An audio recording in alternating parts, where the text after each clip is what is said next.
Give it a second Sure. while I try to pull out my chat. Wait, did you already tweet that? I'm missing it. I tweeted Hold it. on. I tweeted it. Why didn't it show up? Back Yeah. pocket. I even tagged you. Me and It's Your Player 2 are about to be live. Oh, there it is. I don't know why my notifications are going slow. Like, we've had a range of technical issues. Dude, that's been my whole week. My router is messing up. It's not allowing all of my devices to connect, so I'm going to be exchanging it at my work tomorrow. I buy Yeah. the protection plan just so I can do this when I have issues. And I have a Nighthawk. Like, why am I having issues if I have a Nighthawk? Right. Let's see, come check out. What are we talking about? Gaming news? Gaming news. All that glorious gaming news topics. Including Nintendo Direct Reflections. We didn't even spend some time talking about my gas, because it is starting to be really bad this week. This will just be youtube.com/BackPocketGameReviews, right? Yeah, all one word, no spaces. Excellent. Them glorious custom, custom URLs. Delightful. Yeah, I was real terrified whenever I went through the reprint that we weren't going to be able to get that, and then it worked out perfectly fine, so I was less concerned. For the Power Rangers. Oh, yes, I was very concerned. Although I am really glad that that I have the right game, because I had a moment of panic there. I was like, I'm gonna have to go track this game down again. I want that complete in box. So shiny. The fact you have it in box is the part that makes me the happiest. I haven't seen that box since I was a child. It's like reflective and pretty, and I really dig this. And the crazy part is, I really wish that would have been, because Genesis had a lot of plastic box games. Yeah, I prefer those actually, because they hold up better. And I'm assuming that's why it's so hard to find, Super NES complete in box now. Just because, so many people are just like, I don't need this anymore. I got the game out of here. So stupid, young Joshua. Why did you do this to yourself? Actually, I got a original NES complete in box with Zapper for one of my subscribers, because he was watching the live stream, and he's had me send him stuff a couple times. Like, I picked him up a Switch while I was in a store once too. Right. And he's like, hey, if I send you the money, will you get that for me? I was like, sure. Yeah, no problem. He collected all the stuff. Like, he had all the Zeldas and stuff in box, and I was like, it's a pretty sweet collection. By the way, what's up, everybody? Cam Plays, The Boss, Invisiblue, Jonathan Elnis, Alec Lathrop, Chevy Man, Vape Clouds. These are all new people. Tristan Kuna, Arrow Slayer, The Boss. All right, I think I got everyone. Arrow, it looks like you're the mod on duty. By the way, everybody, this is my good buddy Josh. Hello. You can go shout your channel, tell them all about yourself. So first off, I met Nick back when he still worked at GameStop, and we had sort of parted ways and not talked for a while. And then we sort of ran into each other at the Nintendo Switch midnight launch, if I recall. Right? Wasn't that where you were already live streaming that event? Correct. And he was like, "Hey, do you ever want to do something together sometime?" I was like, "Yeah." I was like, "But wait until I sort of get this rebranding process done, and see if I can have a better focus on my channel before I go out to your audience and try not to make an idiot out of myself." So now I am your player too. Essentially, the whole focus on my channel is I like to help other gaming channels grow and essentially provide growth tips on Mondays. I'm going to be doing production tips on Fridays. And then on Wednesday, for the entirety of 2018, I do a Way Back Wednesday stream where I'm only playing Sega Genesis games. Case in point, I got this gem because he told me to get it. And that is, again, the Power Rangers movie game, which he vouches for and swears is amazing. I do. I swear to God. Daniel Bryan, yes. Yes. Hey, Aeroslayer, how are you? So that game is like a staple of my childhood. See, and that's why I'm excited to play it. And that was really sort of the reason that I wanted to do the Way Back Wednesday as a... Because that's the part where I'm like a literal player to somebody else. So I'm hoping that whenever you come on, that you basically talk about your channel and your offerings to like my audience. But then also, I kind of want to understand the story of like why you chose the game you did, why it's important to you. And, that's another reason I like the idea of getting it complete in box, is as you said, that was the thing that most excited you about it. Just being able to see it again as if for the first time. And for me, it is the first time. Yeah, so that's the part that excites me the most, is like this... I'm a huge Power Rangers fan from when I was a kid. So, like, I know the nostalgia part to me, but, like, because I told you when I was talking to you, I was like, it's on par with TMNT, the arcade game. which is another one of my favorite games as a Right. kid. And you said that's a lofty thing to say. It is a lofty thing to say. I mean, again, like most people hold like the TMNT Arcade or Turtles in Time in such a high reverence. So to hear that there's another game that is so good that you would put it on par with it, I'm excited. And I promise I will not try it until you get here, unless I have to fire just to make sure that it works, since I'm streaming with the Retron 5 and whatnot. Yeah, no, that's fair. So the thing that you have to kind of separate too in your mind is like it is hard to compare them one to one because TMNT, the arcade game, is a generation behind it. Oh yeah, for sure. So I mean, graphically, this game is way far advanced, and I mean, you're gonna be fighting these levels where you're in the Zords. Like you'll be Falcon Zord or the Ninja Zord. Sounds fun. I mean, I don't know, and that's the thing. Like, it's interesting that you mentioned that because I was reading it the other day. Because it's weird because now I'm actually having to go and research a lot of these Genesis games because people are like, "You never played Ultra Beast? Why haven't you played Ultra Beast or Golden Axe?" I'm like, I don't know. I grew up a Nintendo kid. But like one game I was reading about, and I think it was Ultra Beast. They were like, graphically speaking, the arcade version was superior in its sprite detail, but then the console version was superior because it had like parallax scrolling, so it gave you a little bit more depth and a little more detail to those environments. I thought that was interesting. All right, so I was a Sega kid growing up. See, I know nothing of your world, Nick. Well, I had first it was NES, then it was I had a Genesis, and my stepsisters had an SNES, so I got to play both.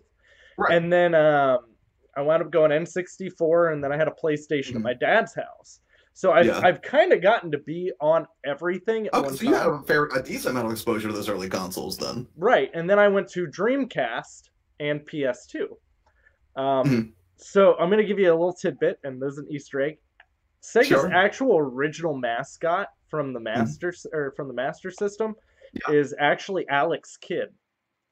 Oh, okay, gotcha. So this is pre-Sonic days. Right. And I will tell you something embarrassing about myself in a minute, but please continue. Alex Kidd got replaced by Sonic as the mascot.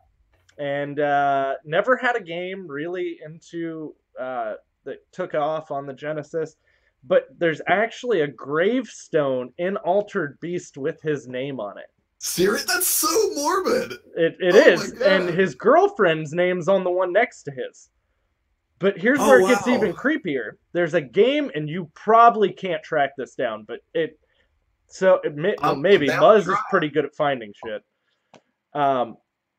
So there's a game for the Dreamcast called Segaga. Segaga, spelled. It's Sega with a Gaga. Sega with a Gaga. Segaga, Wikipedia. It's a role-playing game. So there's a part where your character walks into a record shop. Okay. And Alex the Kid is actually running the record shop.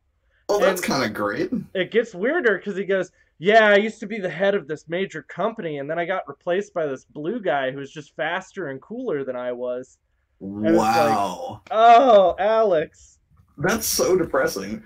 So, like so infantile is my knowledge of Sega and its platforms that and I'm not talking like, oh, I figured this out later as I became more, just acquainted with video game, technology and culture or anything. But I'm talking like within the past 6 months did it become clear to me that the Genesis was not the direct competitor to the NES. I did not even realize the Master System was a separate system. That's how far removed I was from the Sega ecosystem. Well, Master System didn't really take off in America.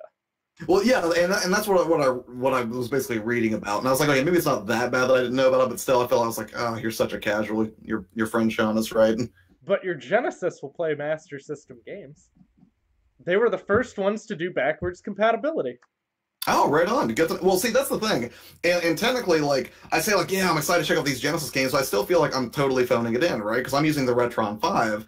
Because it's so flexible, and that's the thing. You're not really getting the true experience because it is an emulation machine. But in terms of, the Retron is less a game system for me and more of a piece of equipment because you can put like 9 different carts in it. So for me, it's incredibly robust. So, like, if I want to play like, a Castlevania game from the GBA era or something like that, it's nice that I can just do that and immediately get it up and running through HDMI. Yeah, no, I mean, I don't have anything with RCA cables left in this house. Yeah, and that's the thing. I've been looking into solutions for that because I like the idea of streaming the original retro cards. Or the other thing is that that Super MT analog looks so beautiful, but it's also like $190. It doesn't come with a controller. And the only solution I found was actually a buddy of mine on here, that Game Collector, had pointed out that the FrameMeister is an excellent solution for that. And then I was doing some research on it, and I think it was My Life in Game, this really interesting teardown. And apparently, it will make retro games just look the best they've ever looked if you have to get that signal out to like a 1080p TV or something like that. So it would be very cool, I think, to pick up a piece of equipment like that at some point. But for right now, I would much rather just, forego the headache and just use straight HDMI. Did you pick up Echo the Dolphin? You know what's weird is I bid on a lot on eBay that included Echo the Dolphin, but I lost it. I didn't get that one. So okay. I am trying to track down because my uncle played that game. And wasn't there also a Sega CD version of Echo? Yeah. So do you have a Sega CD? No. Like all I'm working with right now is the Retron until I can find more consoles right now. Sega CD is stupidly hard to find. Okay, so you have the Retron. Right. But you don't have an actual Genesis yet. Correct. Get a Genesis 1 or 2. Do not get a 3. Okay. Hey, what's up, Hidden Gamer? The sound card is superior in both the 1 and the 2 than it is in the 3. The 3 has a junk sound card. Oh, okay, so the 3, I thought wasn't that just like a refinement where it was just they miniaturized the console small. a bit further? Yeah, they cheaped out on the sound card on it. Gotcha. It's crazy to hear. I mean, 1 is considered to have the best one, and 1 actually has an audio input jack. Like you can plug in a 3.5 headset to it, that's kind of and it has a volume slider on the console. Yes, I do remember that. And I remember being sort of confused even at an early age, being like, it seems like the Genesis always looks different every time I see it, and I didn't really put that together. My childhood one was a Genesis, too. Oh, okay. I gotcha. And then I bought a Genesis one later on in life. Right. Yeah, I think again, like when I was a kid, and I don't know if you had the same sentiment because you had access to a variety of consoles, but my feelings were that I had to be like the sort of valorous defender of the Nintendo platform, right? I was very much a fanboy. And I think a lot of kids were probably in that situation, right? Because your parents get you one system, and they're like, you already got a game system, you're not getting another one. So if your friend has the one you don't, his is obviously worse than yours because you have to have the best. So I can only assume that's where my head was at, when I was like 6 or 7 years old. And that's fair, but I feel Nintendo people during the Genesis era really had more defending to do. And it had nothing to do with the games. It's just Sega was ruthless with their marketing. Genesis does what Nintendo don't and all that. And it's weird because, and maybe you can tell me, I don't remember a single instance that I can recall where Nintendo actually returned fire and actually did mudslinging back. At least I've never seen it. Or maybe I only remember Genesis because I was so fiercely against them. So there were a couple vague ones, but Nintendo was never just straight up. Because they would always say, now you're playing with power, or now you're playing with superpower. And there were a couple times they'd be like, we have more power than the other system. Yeah. But they would never address Sega head on. Whereas Sega was thinly veiled passive aggression. Well, and that was the crazy part is you look at Nintendo and they were always still very polite about it and proper. Yeah. But then you look at Sega and they're graffitiing on the wall. They're like, we're the 90s. Oh yeah, dude! Like they were. Sega was pretty rad, as I recall. I mean, even their mascot is pretty. Sonic had so much attitude, and I think that's what set him apart, really. Did you ever watch the miniseries that was on? For Sonic? Mm-hmm. No, I did not. I was a Captain N kid, sir. Okay, and the Super Mario Brothers Super Show. You can pick up a DVD of the Sonic TV show, and I'll send you a link or something like that. Yeah, please. It's normally $8. But the guy who voiced Sonic, so it was an awesome show. He was a freedom fighter. He was fighting against Dr. Robotnik, right? Mm-hmm. And the guy who voiced him is actually the same guy who voices Urkel. I'll say what, Jaleel White? Whatever the dude's name is. Is that him? Yeah. I have to know this now. Was Jaleel White Urkel? Yes, he was Urkel. But that's who was Sonic the Hedgehog. Oh my god, I had no idea. So when you hear the voice of Sonic the cartoon character, it is Urkel. Yeah, I'm pulling up a clip of him right now so I can hear it. Let's do it to it, guys. And he would sit there and inhale down chili dogs. Right. Oh man, there it is. Yeah, I'll have to check that out later. Well, it's weird because I reorganized my all my games and stuff recently, but I kept a place because I traded in a bunch of Blu-rays so I could get some old Genesis games. Some were actually pretty expensive. I'm not going to reveal those just yet. But in the course of doing so, I refused to part with any video game movie I had, no matter how bad it was. Now, admittedly, it's a small collection, but eventually, I want all the Resident Evil movies. I want the Mario Bros. I want the Wizard. I want all those. So I have the Wizard. I love the Wizard. No one can tell you that's a bad movie. I made my kids watch that. I was like, "This is Fred Savage. He was awesome." Right. No joke, man. But, yeah, I haven't seen that movie. I think since I was a kid. Like, I think the last time I watched it, I probably also watched like the Three Ninjas Kick Back or something. Oh God, I loved the Three Ninjas. Right. Tum Tum, Rocky, and Colt. Mm-hmm. Wow, I don't even think I remember that, but you just said, I was like, oh my God, that was their name. There was a video game for the Genesis of the Three Ninjas, by the way. Since we're talking about the Genesis. That should be something that I check out as well. It's not a bad game. Well, I would probably just want to make a whole day out of it. I would probably just watch the movies and play the game. I don't. Can you still find the movies? Oh, I'm sure we can find them somewhere. God, be a proper sources or illicit, I'm sure. All right, now that I'm busy or done dick riding Sega, since everyone says I do that with Best Buy. Right. We'll move on to the actual gaming news, which we'll kick it off talking about the Nintendo Direct here a little bit. Yes, and that's the thing. Like, so before we started this tonight, like I was like, you're gonna have to brief me on some things because I'm a little out of the loop on anything that isn't Nintendo Direct right now. So essentially, my strategy is basically to defer to your judgment and then try to not look like an idiot. So I'm gonna stick with that. But if you see me take a long drink of an energy drink and just nod and smile like, that would be like the cue. And keep in mind, like, gaming. So I have 4 hobbies. Like, literally 4 hobbies is pretty much all I have. Right. And that's gaming, disc golf, guns, and hitting on my wife. Sure. Dude, I make a hobby. I'll try to turn anything into a dirty remark. That's fine. I mean, it's really an American pastime when you think about it. Oh yeah, obviously, yeah. Right up there with the being sexist. I'm pretty sure if I posted them on Twitter, everyone would be like, "God, you're a terrible human." Well, for doing it to your wife, I don't think that makes you a terrible human, sir. I think that's probably an expectation. I don't think you pay much attention to the third wave feminism these days. No, that is outside my wheelhouse, sir. I'm all for equality, but they've gone a little overboard. We'll avoid these topics for tonight. Sure. But so out of obviously a lot of people saw the Nintendo Direct. A lot of people already saw me do a video about it. We all know that Nintendo announced a bunch of new stuff, and originally, I was confused about this. So you saw the Smash Brothers teaser, right? Yes. That's actually a full new Smash Brothers. It's not a remake. It's not a port of the Wii U one. Oh yeah, I didn't think it was going to be a port. I thought it was going to be a port. It was going to be new from Jump Street.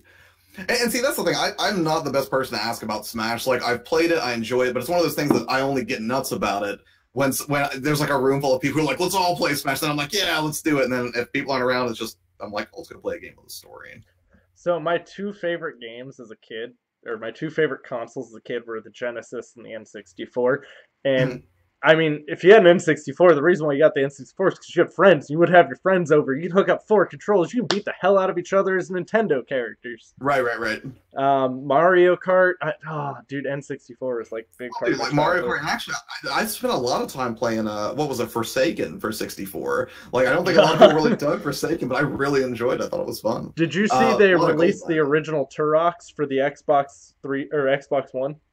Yeah, no, I did see that, but I don't know. Are those just straight ports of the originals, like Fog and all, or are these touched up? Enhanced? They're touched up. I was about to say, I was like, because I remember, like, back then, be like, oh, look at the fog and the atmosphere, and like the same thing with Silent Hill 1, but it wasn't really atmosphere. It was like, this is all the system can do for about 5 feet in front of you. Just stick with it. Dude, I remember how bad the early show off of the N64 looked, like when they showed the teasers of like Zelda, and it was so bad. Yeah. Thankfully, they figured out how to use that system. Oh yeah, for sure. I mean, like, Ocarina of Time was a game that I was just completely obsessed with when it first came out. But I didn't get into Majora's Mask, sadly. I tried. I even tried again with 3DS, and I have people that are just like, "What's the matter with you? You have to love Majora's Mask." And I don't know why it just didn't grab me, but I don't know. Felt like I didn't like it as a kid. But now you dig it? Yeah, and so originally when I first started playing it, that time limit made me feel very nervous and anxious. I was like, no, you can't do this to me with that time limit. And then I found out you can just keep resetting. You can kind of play with it. You just have to repeat sections if you do. Gotcha. Okay. So it's like the original Dark Souls. That's essentially what it is. Right. And speaking of, I'm very excited because I played a little bit of Bloodborne and it was tough, and I played a little bit of Dark Souls 3, but I never got to play the original Dark Souls. So when they're like porting this remaster version of the Switch, I'm excited to check it out. See, I was wondering how many people were going to... I'm not a Dark Souls guy. I don't like to replay huge sections of a game. Right. I mean, it's a brutal series from what I've seen. Yeah. But I mean, it seems like the people who love it are positively rabid about it. I mean, I bought Bloodborne. Maybe one day I'll stream it for those who really want to see me just get mercilessly punished. I'd watch that. That would be fun. Honestly, like if you're actually prone to rage quitting or not, and if that game will do it to you. There's one game I've rage quit during a stream. One. Just really? One. Which one? I have to know. Cuphead. Oh, a modern entry, no less. Yeah. Oh, man. Cuphead just sent me over the edge. Yeah, I mean, I played it a little bit with my buddy Sean, and like I would like to stream it again at some point, but it is pretty brutally difficult. But the thing I do like about it, and I feel like they designed it really, really well, is that the fact that every time you die and fail the level, it shows you just how close you were to finishing it if you would have just hung in there and gotten good. And then you jump back into the action so quickly, and I feel like that's really the saving grace of games that embrace that level of difficulty. Yeah, and I'm fine with it because like I actually did a video not too long back where I said make games great again, and I put Donald Trump's face on Mario. Oh yeah, I did do that. Called him Trumpio. Yeah. You're so proud of this. I was like, I'm not the greatest at Photoshop, so like when I spend time doing it, I try to make it at least funny. Right. And I think games were much harder when we were kids. I think that would be a fair assessment, but I mean, I think there are certainly games that are trying to get there. Cuphead being a prime example of it. Dark Souls maybe being a prime example of it. Yeah. But like you're right, when I think about like Ghosts and Goblins or what other games were just really difficult. I mean, even the original Mega Mans were rough. And Mega Mans were. I still can't beat those as an adult. Yeah. I mean, it's completely masochistic. Yeah. Oh God, yeah. And I think that might be the other part of it though, is there weren't really a lot of difficulty sliders. Like it's not like you had options back then. Right. You either got good or you got a Game Genie. I'm proud to say I never got a Game Genie. But if you had access to one, wouldn't you have used it? It's okay. Be honest. This is a safe place. This is your channel, sir. So I think that's the thing. Like I'm even against. I don't use mods. What on PC? Even on Xbox. Like, I'm a huge Skyrim fan. I'll download a mod on PC if I want to laugh at it, but I won't use a mod on a game. Well, see, here's the thing. I'm console gamer more than PC gamer, and the reason is simple. I work with PCs all day. I don't particularly like gaming on the thing that I have to do as a job, and the thing is, I like to put in a game and go experience. Now, that being said, do I have a Steam library that I've engaged in? Absolutely. But if you ask me right now, like, would you like to play this delightful Dreamcast or this modern PC? I'll pick the Dreamcast every time. So would I. And I mean, don't get me wrong, like I have about 50-something games in my Steam library, but they're all older games. I think my newest one's Counter-Strike Go. Right. And even that's coming up on 10 years now? Oh yeah. Yeah, it's getting up there. A little long in the tooth for sure. All right, so what was your highlight out of the Nintendo Direct? What was your initially what I thought my highlight was I misunderstood because I was sort of getting the highlights while I was at work, and I thought that Luigi's Mansion was coming to the Switch. Oh, and I was like, oh, cool, HD remake of the first Luigi's Mansion. Not the case. They're just going to extend the lifespan of the 3DS indefinitely. Well, I don't know if you watched my video about it, but I was so pissed because like they sat there and they gave this huge 2DS offering. Like they had a bunch of stuff for the 3DS. Right. But I gave away the Legend of Zelda Ocarina of Time 2DS around Christmas for my 30,000 subscriber giveaway, and I had people sitting there going, "You're giving away a dead console. No one's on it anymore." And I was like, "It's not dead." Okay, wait. I'm gonna back up for a second. Okay, first off, that was an amazing thing to give away to your subscriber base. Second of all, like, forget the system functionality. A lot of people would just love to have that particular version of the system. It's just shelf candy, right? It just looks nice. I agree. It is a sexy looking 2DS. When I got it, I was like, I'm gonna try to get this one to give away because it was a hard one to get. Right. And the second I got it, I was like, man, there's a part of me that wants to keep this. I'm not gonna lie. Oh yeah. But I mean, I loved my 3DS. I don't play on it anymore. My son, I gave him all the games that were on my 3DS that are on his 2DS now because he has the 2DS Oh, okay. XL. And Gotcha. yeah, I mean, he plays the hell out of it. Outside, now I will say, when they announced Luigi's Mansion the remake, I was a little upset that I don't have it anymore. Right. Because Luigi's Mansion Dark Moon is why I bought a 3DS to begin with. Oh yeah, dude! Like I love playing that game. Like I've got that ever on my shelf right now. Like I really liked Luigi's Mansion. I remember when the GameCube first came out. I camped out in a Walmart, like for like 14 hours. I hung out in like the women's like clothing section, like because that's what they started the line for some reason. And all I wanted was, you know, it would have been nice to see a Mario title launch with that system. But I was like, oh, I'm probably not gonna like this Luigi game, and I totally dug it because I like spooky stuff, right? And I also like childish spooky stuff is also totally fine with me. And Luigi's Mansion just had a lot of character, I thought, and I was like, we're gonna get a brand new one on the Nintendo Switch, or they're gonna port an HD remake over, and they were like, it's for the 3DS. I was like, that's fine. Like I haven't played it since like 2002, anyways. So and I'll say this: Luigi's Mansion is like one of my favorite Nintendo IPs. Oh, one of your favorites? Yes. What is it? Is the gameplay that gripped you, or like what was the thing that you really like, or was it just like seeing Luigi sort of get his time in the sun, so to speak? So if you literally just take a step back and look at the whole game, just look at the entire aspect of the game. Yeah. Shouldn't have been a success. It was kind of out of nowhere. Mm-hmm. For sure. Luigi, they embraced the fact that he's cowardly. Like they gave so much attention to him having this personality. And I mean, you can hear it in all the details, like when he does the Mario. Yeah, he's constantly terrified. Yeah, and then you look at like the detail they put into the ghosts and every little objective to all of it. Like and it's really dark if you look back at it from like an adult perspective. Yeah. Well, that's what excites me is I don't remember a lot except loving it, so I still want to play it even though it's not on the platform I would prefer. Well, there's like baby ghosts. Like there are ghosts that are literally babies.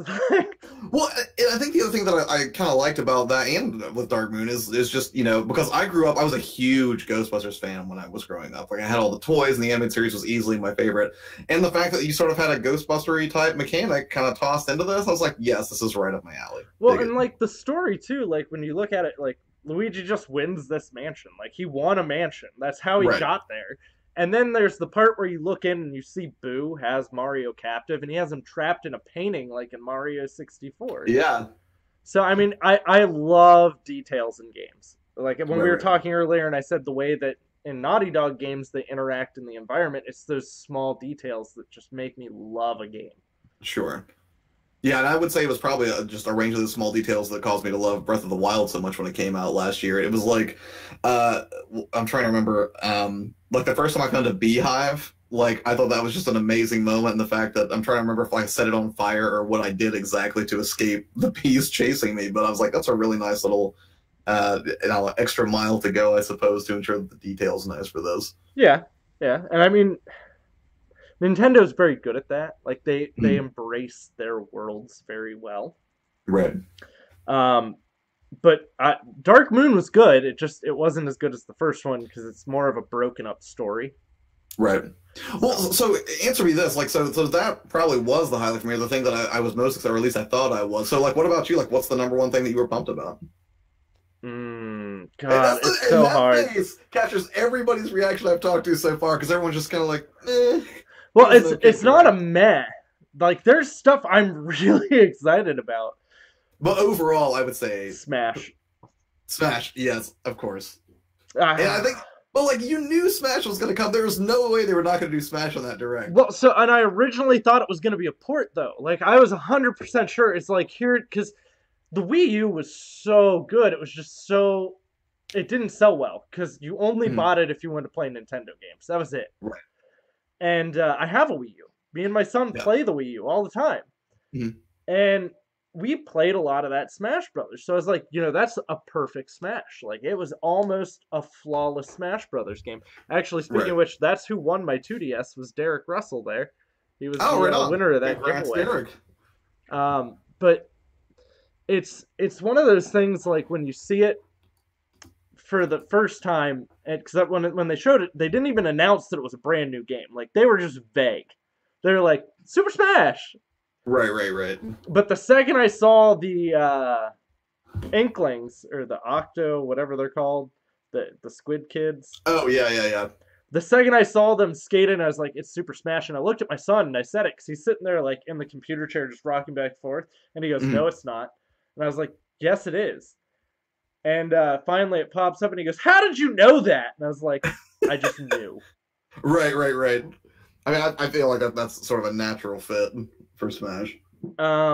What the hell else did they even announce during that? Well, we're gonna get a port of Undertale, which I never played Undertale. I'm excited, and that's the thing, because I avoid the PC gaming so frequently. Like when something comes to console, I get excited like it's a brand new game, and all my PC friends are like, "What's wrong with you? This game's been out for 3 years." Like, I am probably the pickiest person with indie games. Meaning that you just demand high quality, you mean, or I don't instantly accept and praise them. Like, it's really hard for me to want to give an indie like Cuphead, Shantae. I love Shantae. Which I have not played that yet, but I hear good things. You'd love it. The first one was on Game Boy Color, right? No, which is weird because I still have my Game Boy Color. That was one of the things that I'm most proud of for holding on to, is I never got rid of my Game Boy Color. So that's kind of why I bought into that, was because I had played the original. So I was like, oh, I loved that game back in the day. Oh, right on. So I was like, all right. And they're good. I have them on the PS4. I absolutely love them. They're great games. Right. I assume you played Celeste, since that's out for the Switch now. I have not. You are doing yourself a disservice, sir. You should check that out. I did pick up Stardew Valley because I love Harvest Moon.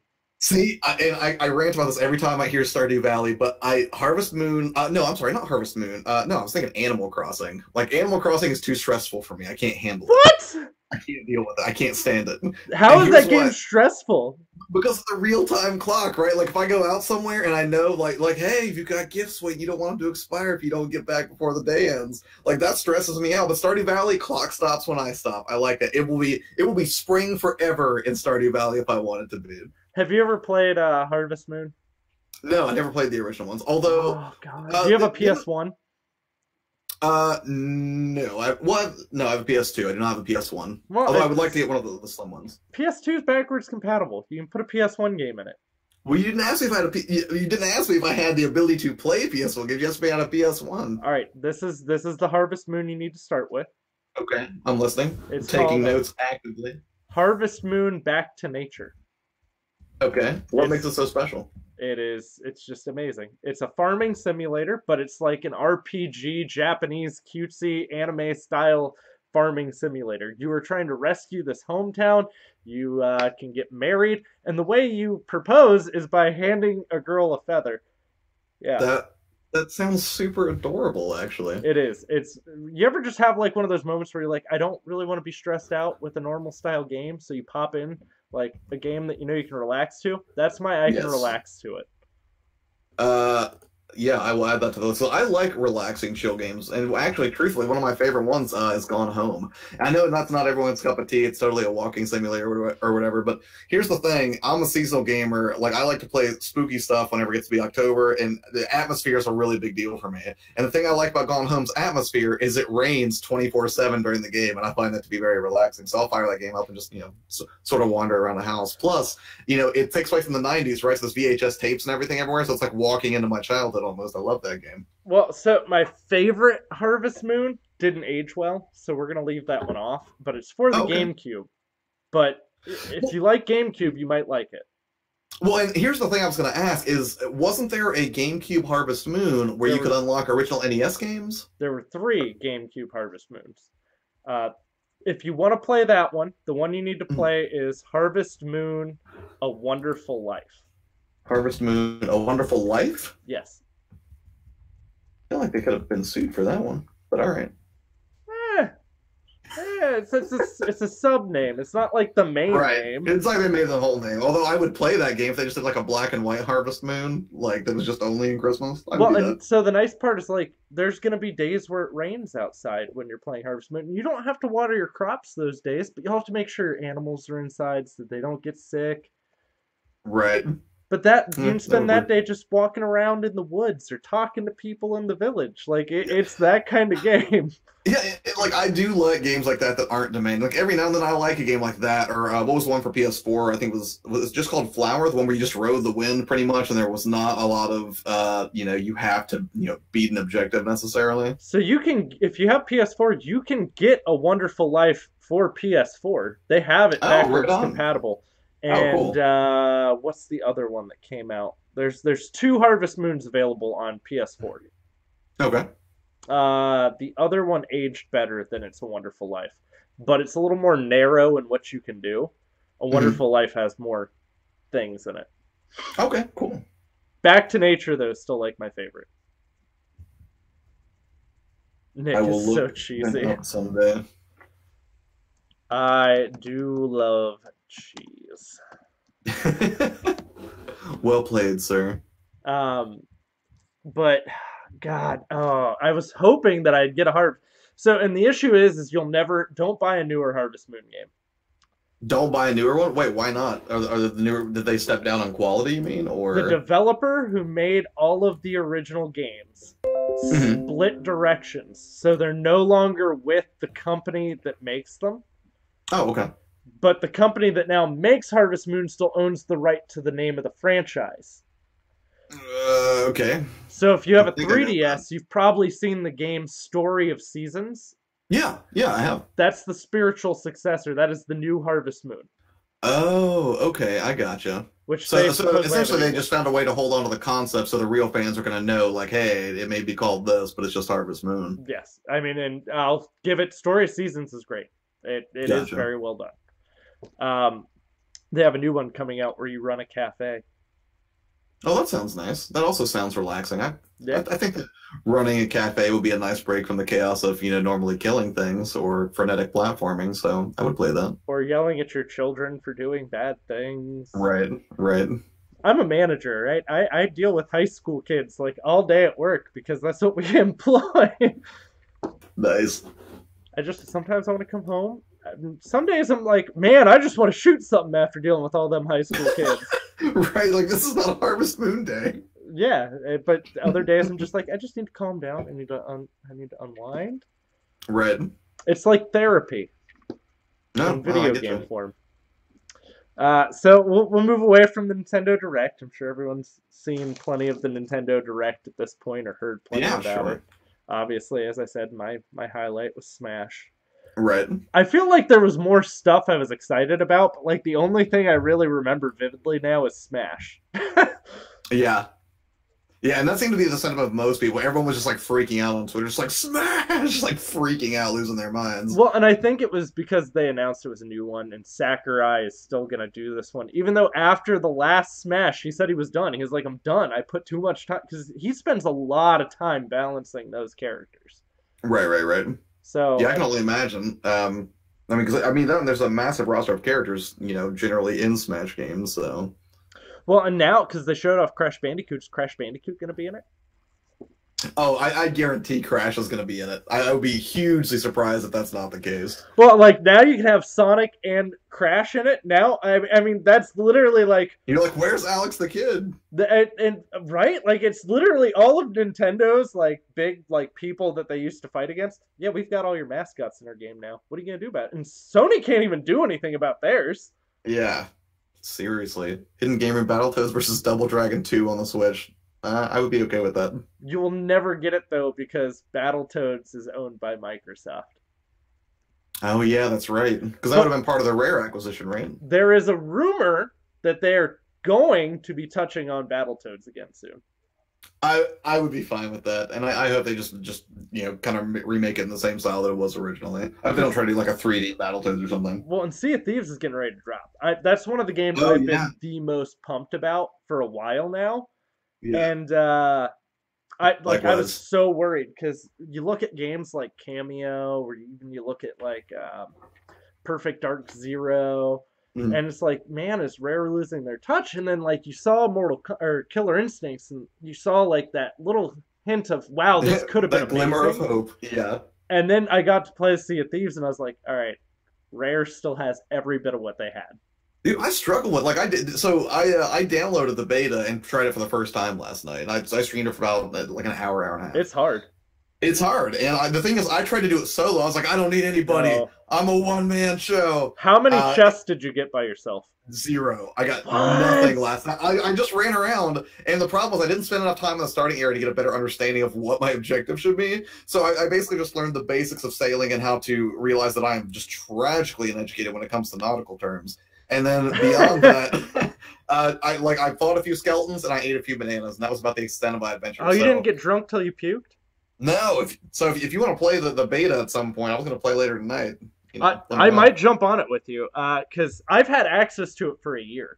I had alpha access, but the NDA for it was so strict. So I could do like one video where I like talked about it. I couldn't show any gameplay footage. Oh, I gotcha. Not exactly super dynamic for the YouTube audience. When I first started playing it, they didn't even have swords in it. Right.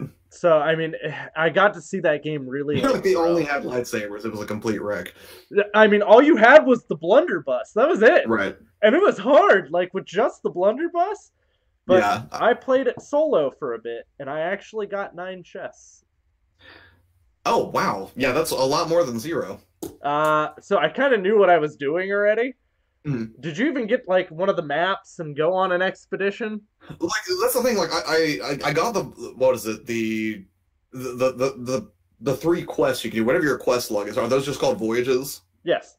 Okay, so I got the voyages, but I couldn't figure out what to do with them. And like I just saw a ship, and I was like, "We're leaving. I'll figure this out. If this is a world of enchanting, scurvy-laden mystery, I'll find my own way." Yeah, I'm gonna have to help you with it. So, oh yeah, and I'll absolutely take the help. It's a really good game. It's just really like even for me, it's very hard on its own, and I already knew what I was doing. Right.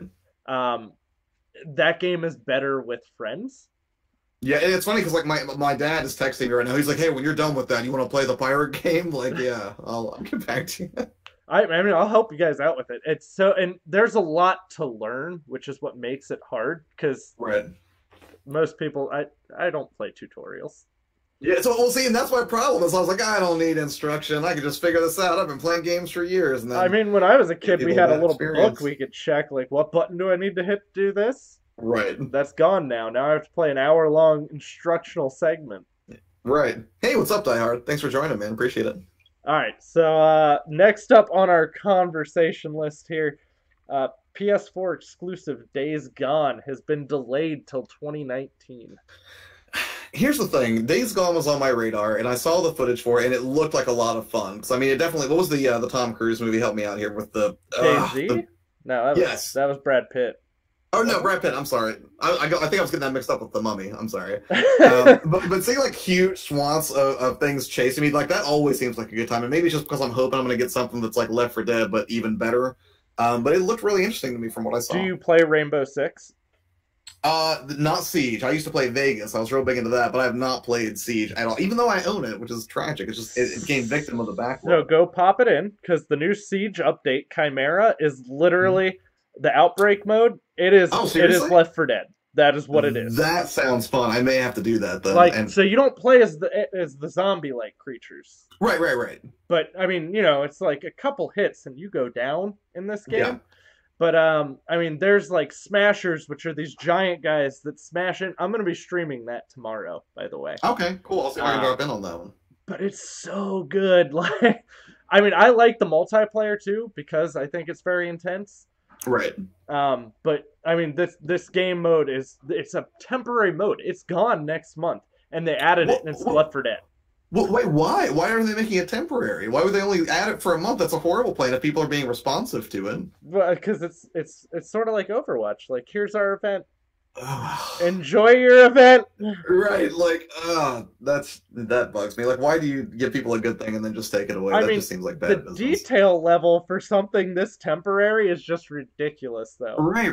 That's what I'm saying. I'm sure, like whoever did the concept for this, or whoever on the internal development team really fleshed out all the inner workings to make it work. I bet they were really excited to launch it. They're like, "That's great. We're gonna leave it and play for about 4 weeks, Barry. Okay, sound good? Great, good work out there." I know that we had like 100 of you guys work on this, but it's only for a temporary thing. Right, right. Like, oh, this is gonna make an amazing Halloween event, and then we're just gonna kill it. Sorry, my daughter was asking me to open something for her. Oh no, you're fine. And she's in her underwear, so I was like, ah, no, you're not getting in front of the Right, camera. like you stay over here. Days Gone wasn't really on my radar much. I'm not gonna lie. Like I wouldn't say I've been like actively tracking, but I was aware of it and I'd seen clips of it and I was impressed with what I saw. I mean, it's one of those things where I just expected like, whenever it gets close to becoming a reality, then I'll worry about it. But then you have brought it close to my reality to be like, you're waiting till 2019 now. Well, so, I think that was smart for them because originally, like, if you literally look at this year's game lineup, it's just so packed. And if you're launching this game that it has some attention, but not like a lot, you're gonna kill the game. Yeah, I mean, and there's something to be said with a strategic launch, right? I mean, it's not like they would be the first, company to do that. I'm trying to remember now, because didn't Nintendo at one point delay a launch because they were worried it was going to eat into like Donkey Kong 64 sales or something like that? Yeah, I mean, they've done that a lot. Microsoft has done it a couple times too. Because there was one year they released Forza and Halo in the same month. Yeah, that's... Well, I mean, those are different genres, but I mean, even in movies, like when people are like, "Oh man, it's so cool, Marvel's going to release the Avengers early," I'm like, no, they just don't want Deadpool eating into second week sales. Like that's not because they love you, right? And I mean, the thing, like, so when you look at it, Monster Hunter succeeded. Monster Hunter World succeeded because they released at the beginning of the year where there wasn't all of this packed games coming out, right? Because Monster Hunter's been around for a long time, and it's never hit this kind of success. And it's because there wasn't a lot of other stuff for people to buy. Right, people just had no other option. Like, I guess I'll try Monster Hunter. And to be fair, I tried the beta, and that was my first experience with any Monster Hunter game. Now, my buddy Sean is super into that series. He's the one who demanded I had to try the beta to try it. It's a good game. And he was like, it's boss fight the game. And I was like, man, it seems pretty accurate based on what I've played. It's like Diablo and Cuphead had an affair, and that's the child you got out of it. Fair enough. It's grindy like Diablo. It's boss fights like Cuphead. Yeah. But I think that if you look at games like Titanfall 2, Titanfall 2 released literally the same week as Battlefield 1.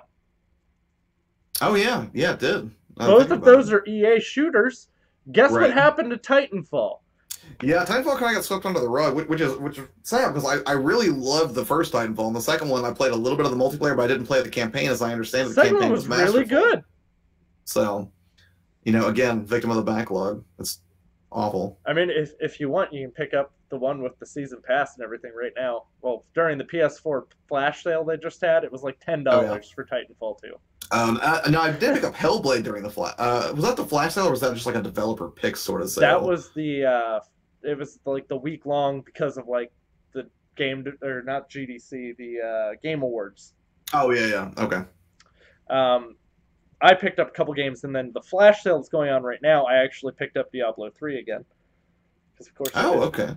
Fourth time I bought it. Now there's rumor that's coming to the Switch as well, isn't there? Yeah, but I have a PS4 Pro, and I want to see Diablo in PS4 Pro graphics. Like, Jason's got a PS4 Pro upstairs. I'm still stuck with the jank original PS4, so, when he's not here, that's when I go, raid his system and play whatever I want. I bought the PS4 Pro because my channel took off on YouTube, and I got one really nice paycheck from YouTube. So I was like, man, I invested like a couple grand into this channel going into it, so I was like, I'm going to buy this. Like, I'm going to treat myself. Well, I bought a 4K TV and a PS4 Pro. That's what I bought. And so when I bought, because I was originally just going to get a PS4 Slim, but I was like, let's go ahead and get the Pro, and that's part of the reason why I didn't buy the Xbox One X. And then I wound up buying PSVR, so now I'm even more happy that I got the Pro. Right. I'll be honest with you, my PSVR, it just gathers dust all day. That's all it does. I put it on every now and then. Yeah, right, like every now and then, if there's a particularly enticing experience, I might fire it up. But by and large, I like the Oculus much more than the PSVR. Although I will praise the PSVR. So you have Oculus? What's wrong with the Oculus? Besides the fact that apparently it got bricked this week, as someone was telling me, because of a software update and some lapse. No, it was Vive. Vive that got bricked. Oh, okay. So Oculus didn't get bricked? Because someone at the office was like, "You got an Oculus, right? You know it's broken now." It was Vive. Really? HTC accidentally forgot to update a security certificate. That's unfortunate. They had it fixed within like 24 hours. Right. So it's like, oh, one day. And here's the thing about VR, I think it's incredible. It is straight up magic the first time you try it, and many times after that if you have the right experience. But I don't think that's going to hit the adoption that they think it will until you get that form factor down to something that is as convenient as just a set of glasses you would wear. Well, and I'm And that's okay going to take with some it how it time. is. So I don't have an issue. Really? Like but, being tethered and everything? yeah, That's awful. doesn't really bother me. It Not my favorite. Again, it depends on the experience, but I'm not sitting there to play it all the time. Like, I didn't buy it because I plan on being in VR all the time, because Yeah, good point. you're restricted on how many hours you can actually use it, because it's an optical illusion. It's not good for your eyes for long periods. Right. I bought it because of Skyrim. If Bethesda slapped a turd in a box and said it was a dragon turd, I'd buy it. Yeah, I want to try Skyrim in VR, and I'm sure it's novel, but like right now I'm playing it again on the Switch, and I've already got like 80, 90 hours in it again. See, I'm playing it on the Switch, I'm playing it in VR, and I'm playing it on the PS4 Pro because I want to play it in 4K. Right. It's and that's the thing. Like every time that game comes out, I feel compelled to pick it up again because it's just so fun, man. Like every time I play that game, I found something I didn't find before, and I appreciate whenever I can learn a little bit about the lore when I play the game. But I'm not one of those people who goes and tracks down every bit of it online or anything. So I feel like I'm constantly discovering new things. I am. I'm that guy who's like, I gotta read every book. Yeah. Oh, dude, it's extremely dense, and I do like that. I played Star Wars VR on PS4 Pro to friends, amazing, but I don't see myself buying VR. Yeah, I had a buddy who told me to get Star Wars specifically for that sequence, but if you have PSVR, there's one experience you need. There's one. If you want to be sold on VR, there is one experience you have to try. I'm listening. Star Wars Battlefront, the original, has an update to it where you get to be an X-Wing pilot in VR. I think that's the one that you told me to get, and I think I have it, but I just haven't done it yet. Oh my god, you have to get this. It's like 3 or 4 hours. That's it. It's like maybe 3 or 4 hours. That's about a good length though for me for a VR experience, right? There is nothing though that will ever give you the experience of looking to your side and seeing a Star Destroyer, but then also turning your head all the way around and seeing your astromech. Okay, that does sound amazing.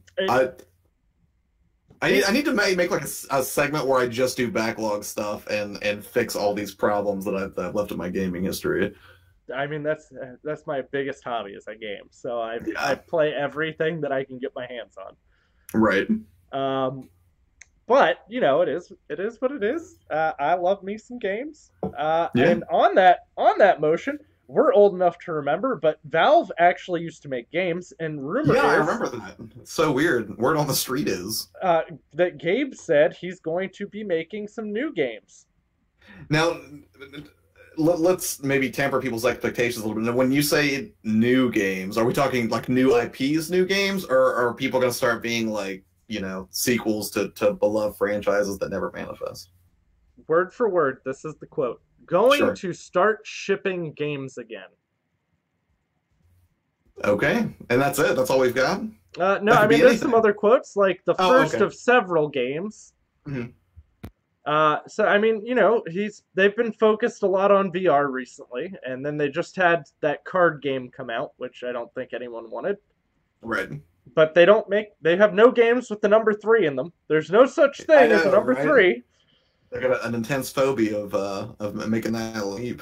When they said we got a Portal game coming out, and I found out it was that bridge constructor, I was like, I hate you, Valve. Like, seriously, go kill yourselves. Hey, man, I caught up in the other day. It didn't. At least mechanically, it looked to be in the spirit of Portal, so I will give it that. I don't care about the spirit. For me. I want GLaDOS to be sitting there demeaning me and talking about how I'm adopted. I think she's in it, or I think maybe a part of her's in it, but I'm not sure. Not enough. It has to be. You're like, no, purist here. Absolutely not. Get that bridge building crap out of here. I don't want it. I want Portal in the traditional sense of Portal. Fair enough. So I take it you're excited by this prospect, or do you think he's like, we're shipping more games in 2027? Well, I'm sure it's not something that's going to be immediate. I'm sure for him to say it, it's probably still in its beginning stages, or there would have been a bigger tease. But he actually, and this is the part I told you about where I didn't really go into much detail, he actually said, we've always been a bit jealous of companies like Nintendo. And here's what he said. When Miyamoto is sitting down and thinking about the next version of Zelda or Mario, he's thinking, what is the controller going to look like? Because he has control of the hardware. Whoa, that's a loaded statement to make to a bunch of people who are, quick to rumor monger. Well, and really, if you ever think about it, like as like someone in the gaming industry, you got to think about how actually inspiring of a thing that has to be. Like Miyamoto Mhm. is Nintendo. Oh yeah, yeah, absolutely. So when you're like, man, I want to have this feature in my game, I think this would be really innovative. You can go, I can make the hardware that can do that. Right, right, right. And no one else has that, just Nintendo. Hmm. I'm trying to think of literally any other example where we saw software and hardware come together in a way to support a vision like that. But I mean, you're right. Nintendo, it's weird because I think a lot of times people have written off some of Nintendo's efforts as gimmicky, but then they turn out to be massive successes. I think initially people looked at the Wii and its motion controls and were like, wire control, no one's going to care. But they mastered that casual audience so hard that they just sold 1 billion of those things.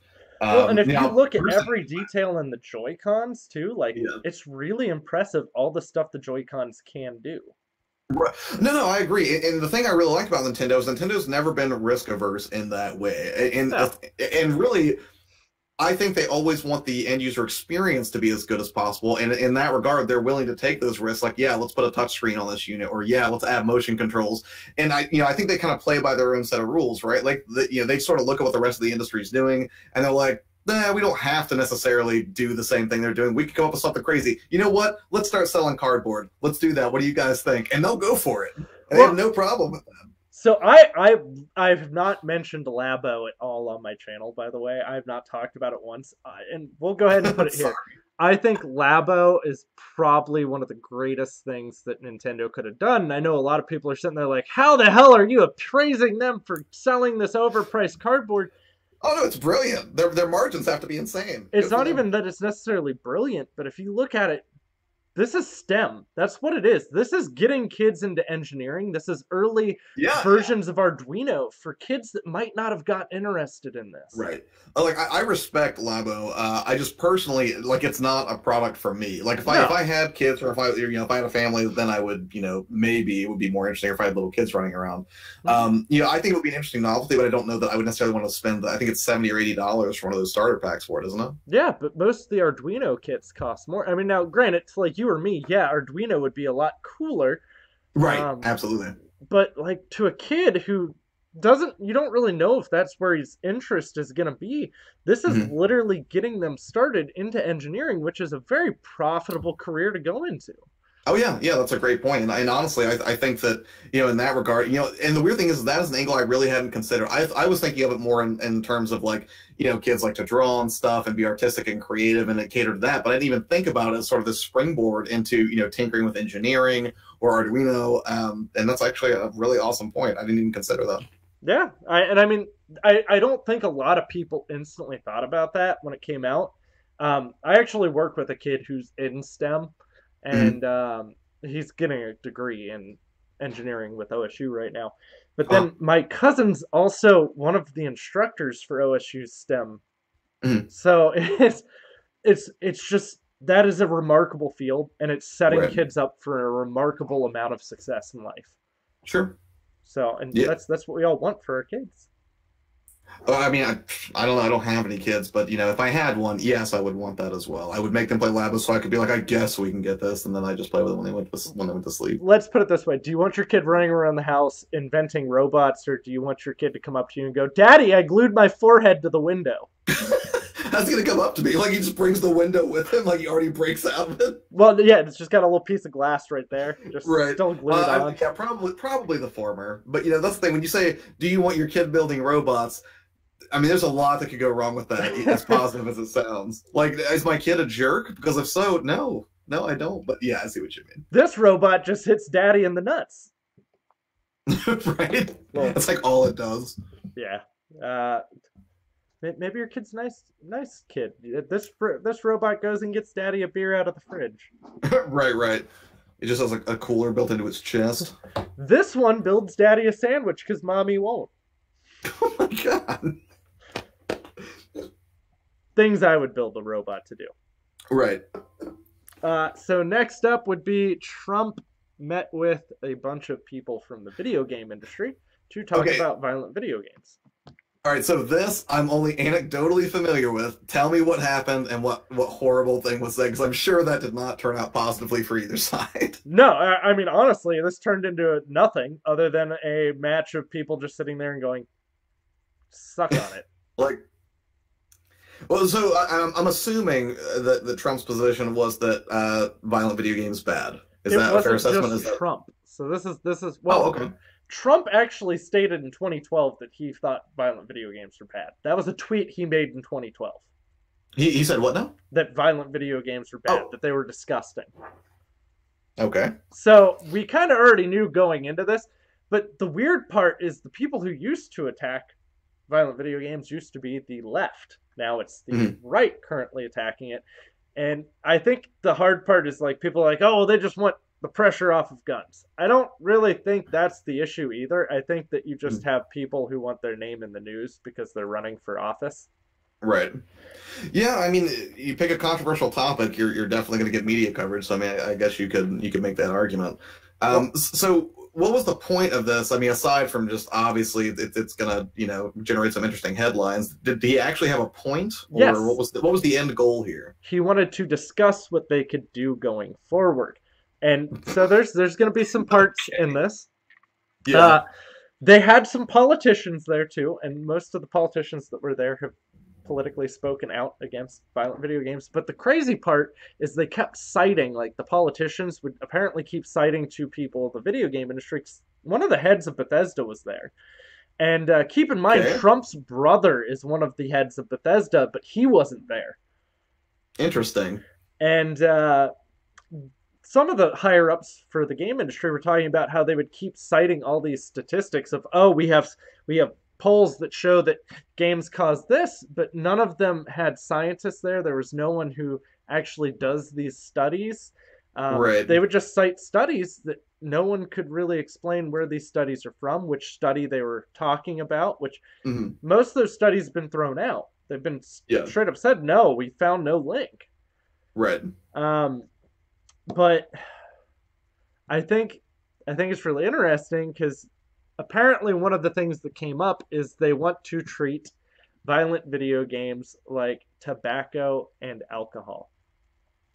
Okay. Are we going to apply that same treatment then to R-rated movies or anything else that displays, violence, or are they actually singling out our medium because of the sort of mechanical involvement of, They want to make it 21 and up. To buy an M-rated game? Yes. I mean, I would think that would be like a matter of state legislation, wouldn't it? Well, and so this is the thing that I think is getting really interesting, because I can tell you this. I worked at GameStop. I was manager at GameStop. Right. Under no circumstances was I not allowed to sell you an M-rated game as a kid. Right. I could have sold it to you whether your parents didn't want you to have it or not. Right. But I'm sure corporate policy probably dictated Correct. you not do that. Correct. Like, I'm sure, like, if I went into to see Buzz at level 1, he doesn't have to follow it if he doesn't want to. But certain bigger companies who don't want the backlash, Walmart, GameStop, they enforce it. Yeah. I mean, obviously, Walmart was the first person to pull Grand Theft Auto 5 or 3? Grand Theft Auto San Andreas off their shelves. It was San Andreas. Really? They pulled them off the shelves entirely? Back when it released on PS2, when they found out about the hot coffee cheat. Off okay. shelves. Yes, go back to that would hot coffee. I believe that would have been San Andreas. I believe. Now, that's the other interesting thing is when you look at the ESRB, which I don't like the ESRB. I don't think it's descriptive enough. I think if a parent really wants to know, you need to list everything that's in there. Like I used to tell, we'd have parents come in, they'd be like, oh, little Billy wants Grand Theft Auto 5. Little Billy's 11 years old. I'd be like, there's an anal sex scene in there. Yeah, like probably not the best thing for your 11-year-old. And I wouldn't even church it up. Like I would just shit on little Billy's hopes and dreams right there. Yeah, it's just, and again, like, it always bothers me because, at its core, like, be a good parent, right? It's your job to be responsible and take accountability for what your child is actually, processing, or the things that they're asking for you to do the research in advance. Yeah. And if you want to try to pass the blame off on, the ESRB or a lack of any sort of legislation to sort of help you decide in a snap instant because you're not willing to take the time to research those things, I mean, come on. Well, I think that's the other, like, crazy part to that is, like, when we were kids, like, my mom was not afraid to be mean. Like my mom would tell me no. Like end of Oh story. yeah, yeah. But like you look at parents now and it's like, no, I'm my kid's best friend. I need to be my kid's friend. And I think parents just look to my kids tell me all the time they hate me when I say no to something. And it's like, good. That's what they say? Wow. Dude, kids are mean. I'll just look at them and be like, good, I'm happy you hate me. You can give me all your video games and everything I bought for you then, and I can go ahead and take those back. Nice. I assume that the hatred sort of dissipates at that point. Yeah, I'm not here to be your friend. I'm here to make sure you don't grow into someone who's going to go shoot up a school. That's what I'm here for. Yeah, and I think that they'll probably appreciate that as they get older. But yeah, and that's the thing. Like when I look back and think about whenever my parents took a hard line with me in the moment, yeah, it totally sucked. But as an adult, as a grown up now, I look back on those times. I'm like, I'm really glad they didn't let me become like a complete psychopath or something. Yeah. And gave me the guidance that I needed when I was being an idiot. So well, and I mean, when I was a kid, I hated that I went to Catholic schools. Like I was always like, why do I have to go to Catholic schools? And then like as an adult, like I really appreciate I didn't, and a lot of people always get this like narrow-minded thought that like, oh, you went to Catholic school, so you know all about Catholicism. Yes, I do, but I know about every other religion because we didn't learn Catholicism, we learned theology. I had to study all the other religions. Right. And there's a lot of stuff that you realize because I wound up finishing out at a public school. I mean, it was Olentangy, which is one of the best-rated public schools in the state. Mm-hmm. But when you look at it, there's a lot of stuff like you couldn't learn about indulgences during the Dark Ages. I learned about it. They were allowed to talk about what the Catholic Church was doing during the Dark Ages, and they were doing some messed up stuff. Yeah, because indulgences. Correct me if I'm wrong. So I'm not Catholic. I'm not well versed in Catholicism. But wasn't that just sort of like pre-purchasing sin? Like you would just pre-order a sin and then you could get away with it. Kinda. So it was essentially, well, Josh, I see you did a lot of bad things, and we can tell you're clearly a very well-off man. If you give us this amount of money, you can now go to heaven, and your sins will be forgiven. Jeez, I mean, when you put it that way, I mean, that's a pretty hard sell. Well, I mean, God needs money too. Yeah, so I hear. He might want to play a video game for all you know. And with all the price of microtransactions, I'm sure God buys a lot of those. Right? It'd be funny to envision that, and then like he just gets screwed over by the loot boxes. He's like, ugh, every time. Well, I mean, for all you know, we're the game for God, and your hair was a microtransaction. That's a good point. This could be a very Sims situation right now. Slippery slope. I just thought that was interesting because it's something else too, and I'm not talking about people who are people of faith necessarily, but more people who are dogmatic. And what I would say is, some people are just like, well, there can't be alien life because it's not in the Bible. I'm like, neither are Twinkies, right? But I mean, we have those. So well, like, I like to think that maybe it's possible that God has multiple saves, right? Maybe there are all kinds of different planets and with different life forms on them, and it's just, he just has to figure out which one he's gonna hopefully not delete, maybe. Well, and so I don't really talk about my religion much on this channel. I am Catholic. Like, I do believe my religion. I just don't give two craps what anyone else's religion is. If you're a good person, you'll wind up where you need to wind up if what I believe is real. Right. If it's not, eh. Yeah, and it's weird, like, 'cause I'm a person of faith. I'm Christian myself, but, I've talked to people before, and they're just like, well, I don't know if I want to talk to you because I'm atheist, and that probably bothers you. I'm like, no, it doesn't. Like, you do you. I mean, it's not my job to, you just completely betray all your beliefs. And in my experience, you rarely convince people of things. People tend to hold their beliefs pretty steadfastly, even when presented with evidence. Well, normally people hold stronger to their beliefs. So I could give you all the evidence in the world. I could literally say, look, I found God shit. Literally, God pooped, I caught it. And I could present you solid fact. But it's called a leap of faith because I'm literally believing in something that could very well just be some cave drawing that someone found. Right. And it is what it is. You don't need to believe it. I don't believe you need to believe it to go. If there is a heaven, you don't need to go there. But I'm also under the understanding that I could be wrong. Right. And I think that's where a lot of people don't get the understanding of being able to accept that they could be wrong. Yeah, I mean, that's the thing.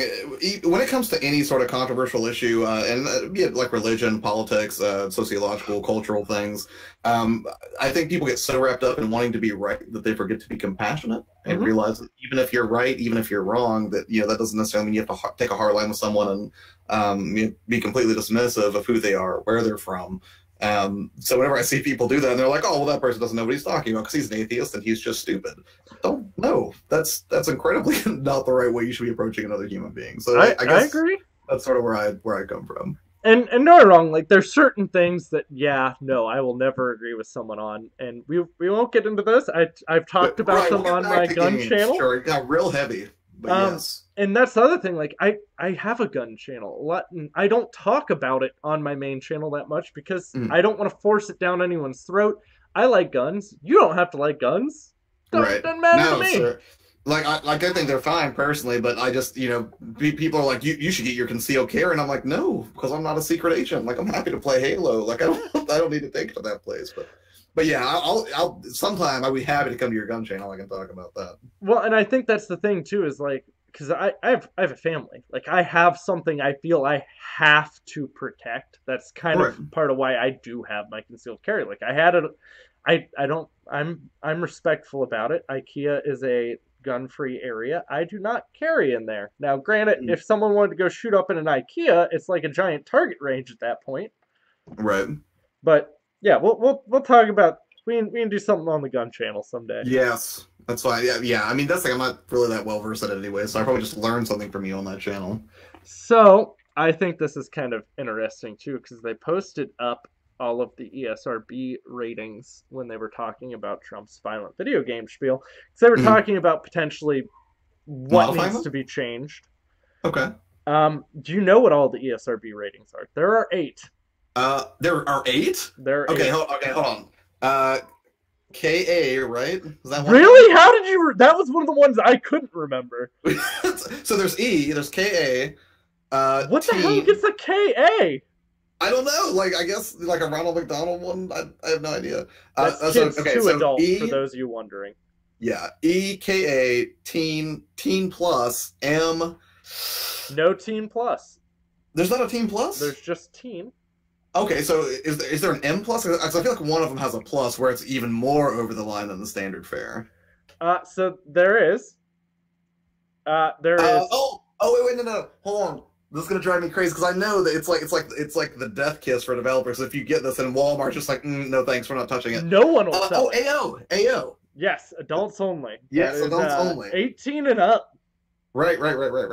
Which is kind of weird because like 18 and up isn't really like that big of a deal. Like technically, a violent movie is supposed to be 18 and up as well. Right. It's viewed as like porn. There are 2 games that I have played that both got an adult-only rating, and one of them I had to rent from Blockbuster, and it was the Man game, which was a trivia game. Well, that got it. Didn't it get it because they had like an underage girl or something, and then they did, or am I thinking of there was a Leisure Suit Larry game or something where so both those games had AO. Yeah. Okay. And they're both original Xbox games. The Man game got it because there's a lot of titties in it. And I don't mean like, I mean, it's like Girls Gone Wild, the trivia game. And it's not cartoons, they're real titties. Oh, okay, gotcha. So that's why that got it. Right. I'm sure a bunch of kids probably trying to sneak into GameStops be like, you should look for the Man game. Oh, that's terrible. Well, I admire your ability to be so honest with your audience. Dude, I was in high school when I got that game. Yeah, that game was for the Spank Bank. Right. Okay. What was the other one? So there's Mature, which we all know. We all know that. Yeah. There's RP for rating pending. I think it's cheap that's I feel included. like that shouldn't count because I mean, what game? Because a game that can't get released with an RP, right? Later, Crossboy. Thanks for swinging by. Oh no, he's hosting me, miss. Thank you, Nick. Well, technically, you can release a game with no rating if you wanted, but no store would sell it. Well, none of so Target, Walmart, none of them would. I gotcha. Then the one you were thinking of is everyone 10 and up. It's 10 plus. Oh, okay. Man, it did not seem like there were 8, but I do remember at one point, and I want to say this was back around 2008, 2009, maybe. I remember who was it, Mike from Penny Arcade. I think he actually did like an ad campaign of like inserts that went into magazines and stuff to help illuminate like how the ESRB worked because parents were complaining that it wasn't clear enough. They have a cell phone app. We used to have advertisements up all over GameStop like, hey, you can scan it and it will tell you more about what's in the game. Right. So, and then the last one is EC for early childhood. Oh, yeah, it's weird. I've probably seen the logo, but it's like I see it so infrequently that I never would like remember it. If The someone's like, "Hey, what are last the game I ESR remember ratings?" with EC was the Sesame Street Connect game, Oh, okay, which yeah, is that like would a work. giant interactive Sesame Street episode. Right. Usually, when I think EC games, for some reason, I think of like old PC games for some reason, but like very simple games like color matching and things like that. Yes, it did. So it's called the Guy Game, is Oh Hidden yeah, yeah, Gamer yeah. is saying. And apparently, I knew it had an underage girl in it, and that's why it was pulled off shelves. Right. But adult only at the time, Walmart wouldn't actually sell the Guy Game, neither would Target. You'd have to go to like a specialty store like Blockbuster was okay with selling adult only, because if only Blockbuster would have sold porn. Right. Uh, It's weird. Now I'm curious if the guy game is like sought after and difficult to find. And according to eBay, it is about 60 to 70 bucks, depending. Whoa! Yeah. That's Which I a mean, lot makes for a sense. I mean, PS2 that's pretty game. rare. I mean, because I mean that's the thing, but that's not the first. It's not like that was the first game to breach like erotic territory either. I mean, like you had games on the Atari that did that. If I remember, like what was Custer's it, Custer's Revenge. Last or Custer's Revenge? Yeah. Uh, Or Leisure Suit Larry was really good, though, by the way, if none of you ever played it. It's a giant dating simulator where all you're doing is trying to get girls drunk and playing these mini games. Like, so when you're talking to a girl, you're navigating a sperm down a channel and trying to avoid the bad things and get the good things to impress her. The bad things are like farts. You don't want to fart during the conversation. no, no. Are you referring to the original Leisure Suit Larry games, like on like the 8086, 286 back in that era? Or are you No, talking I'm more talking or the about the more one for modern the ones? Xbox. Oh, okay, Magnum okay, Cum I gotcha.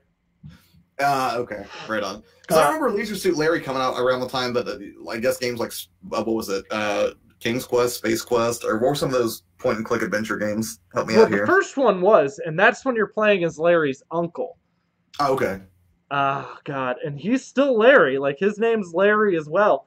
But I right. mean, there's a lot of nudity and stuff in Leisure Suit Larry. You're Mhm. playing quarters to get girls drunk to sleep with them. That's rape these days, by the way. Right, but apparently in the '80s when that series first started. Well, and so we won't go too far into this, but I hate that argument. Like, oh, I was too drunk to consent. Okay, so if I get a DUI and I get pulled over, can I look at the cop and go, "Sir, I was too drunk to drive. I couldn't consent to this." Uh, I'm no lawyer, sir. All I'm saying though is like, if you're both intoxicated, that's just a cheap cop out for I shouldn't have done that. Now, if you're truly like blacked out, yeah, no, then it's wrong. Right, right. But Well, all right, into Bethesda. yes, Bethesda. Bethesda's opening a new office in Austin, Texas. I don't And really have much else to say about it. yeah, I mean, I guess Austin's very nice, but the question is what is the need for them to open a new office and why in that location? Well, so I will be doing a video speculating what I think they will be Oh, announcing okay. at E3 soon. Right. So, do you Uh, want to give us like a tease on that video, just like one tiny sliver? What you think, or do you want to hold on to that until it comes out? so if you look at Bethesda, Bethesda focuses on a very certain type of game. It's all single player experience. Bethesda's very single player driven. Right. And they have a lot of franchises. Like out of all the developers, if I had to tell you one developer just has an insane amount of AAA franchises, it would be Bethesda. Right. I mean, you got Fallout, you've got Elder Scrolls. We'll consider Elder Scrolls Online as part of Elder Scrolls. You've got Prey, you've got The Enemy Within, or The Yeah. Evil Within. That took off really well. Yep. And Um, it Dishonored. Dishonored, I'm getting looking at the full list Wolfenstein. right now. Yeah. I mean, they literally have this huge AAA game list. Right. Right. Right. And sure, you can go over to like EA and be like, well, EA has a lot of them. Yeah, EA eventually kills everything they own. It's just the Right. way it works. SimCity, The Sims, all of it dies once it's owned by EA. And most of their big franchises, yeah, they have Battlefield. That's the one that stays healthy for the most part outside of Hardline. Yeah. But most of theirs is sports stuff. It's yearly releases. Right. Bethesda is sitting here making these games that aren't these online multi. Oh, Doom! They own Doom. Um, I, Yeah. Yeah. That's right. I would like to think that they probably have some new stuff up their sleeves. I mean, I would imagine it's going to be something entirely new. I mean, if they were going to call back to a single series that would get people the most excited, or because I don't think it's going to be the Terminator. Oh wait, no, it doesn't look like they still make Terminator, but They did make the Terminator games. right. Well, the ones that people liked, anyways. They did Rage. Maybe that'll make a comeback. You know. Actually, you know what? If you never played Rage, it's not a bad game. It's just short. You know what's funny is I have, again, that's a game I have over there. I was like, I'm gonna check this out someday. I'm gonna see what what all the fuss was about, but didn't do it. Do you like Fallout? Yes, Do you like Mad Max? I do. It's Fallout meets Mad Max with Jeff Goodman in it. That sounds actually pretty great. It is. It's actually really good. It's short. That's its issue. Like when you say short, are we talking like 6 hours? Or are we talking like by like it's only 10 hours instead of like 20 or 30? Longer than the order, but not by a lot.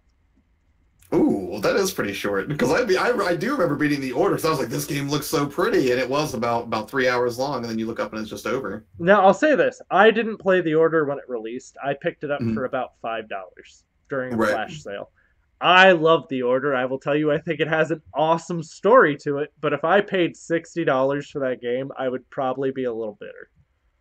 Yeah, I didn't pay 60 for it. I found that I think I got it on sale for something like 15 or 20. It was not. I did not pay very much. And then when I was done with that, I think I sold it to somebody for like $8. I was like, here you go. For under 20, that is a great game. Right, for under 20. Let's see here. So we're going to talk a bit about good old Fortnite. Couple things. Yeah, you go ahead. So Fortnite will be coming to Android and iOS. But we're not sure in what capacity yet, right? No. It's Fortnite. Like, it's the Battle Royale game. Like, you will be playing Fortnite on iOS and Android. That's crazy. Now, I think you'll be essentially cannon fodder.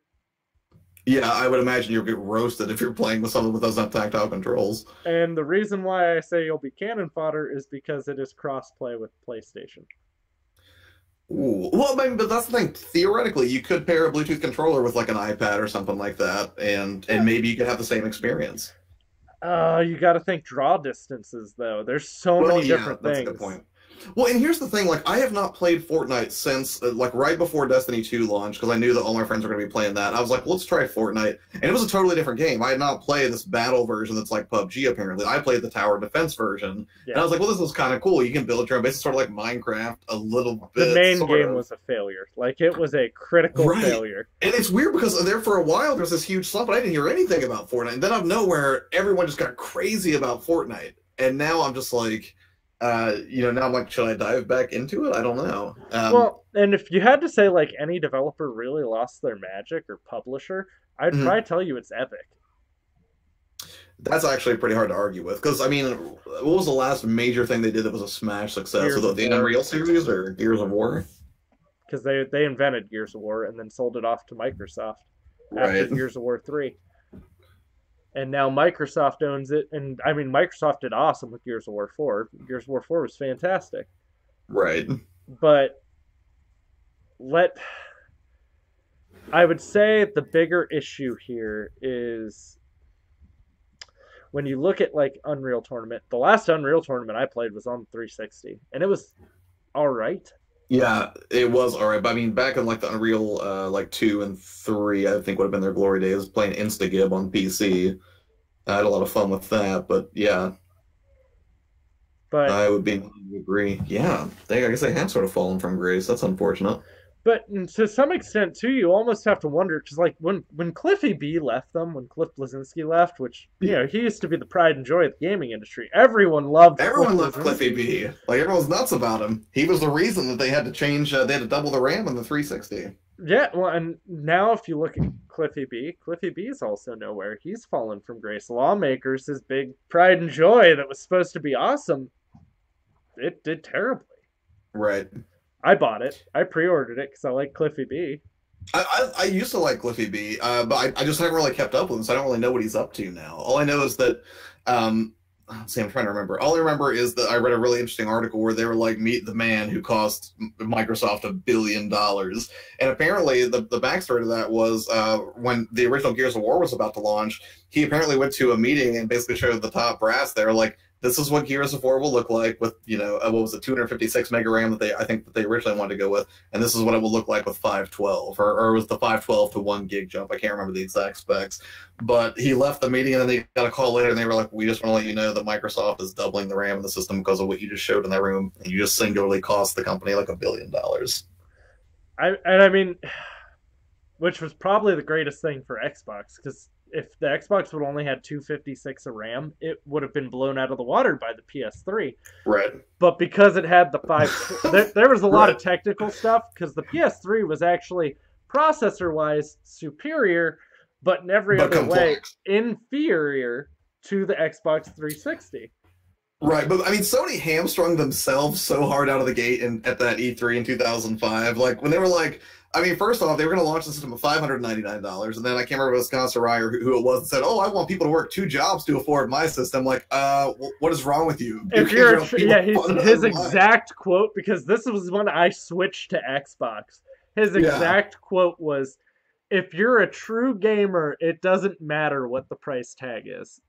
Oh, that is just a terrible PR move. That is awful. Literally, the only thing that he could have done that would have been scummier is if he would have unzipped his pants and been like, "This is how you get your PS3." Right? Like, behold. Right? Like, how can you say that? And I'm all for charge what you need to charge to break even. I'm not against that. If it's I have to charge this to break even, fine with that. Right. Because you look at the Switch, sure, Switch probably could knock down 250. I don't necessarily agree with you selling your hardware at a loss. Right. But it is. I think it's interesting. It's so funny to me because Microsoft they did great during that generation, and Sony sort of stumbled. And then, again, even just looking back, I think it was 2012, 2013, we started seeing the Xbox One and the PS4 jump on the scene.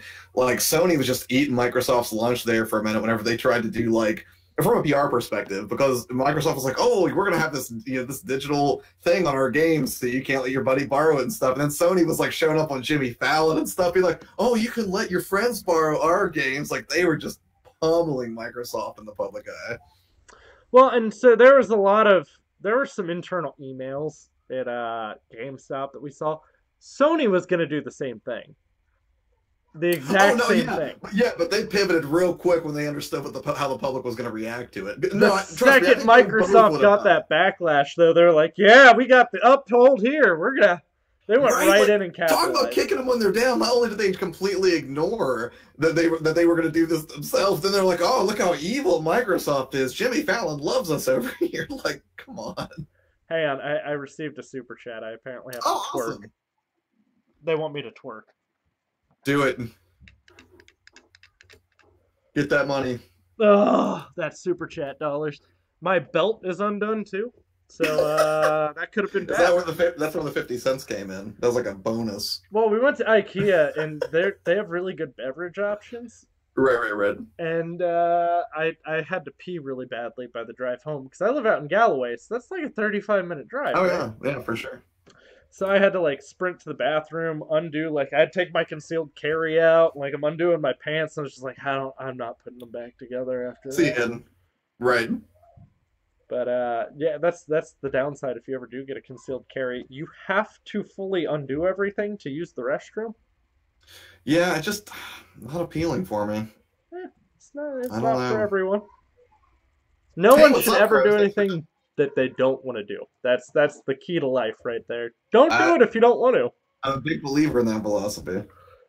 There's a lot of things I don't want to do, but I'm married and have children, so I don't get to... Well, yeah. I mean, there are exceptions to that when it comes to, just being a productive member of society, I suppose, but...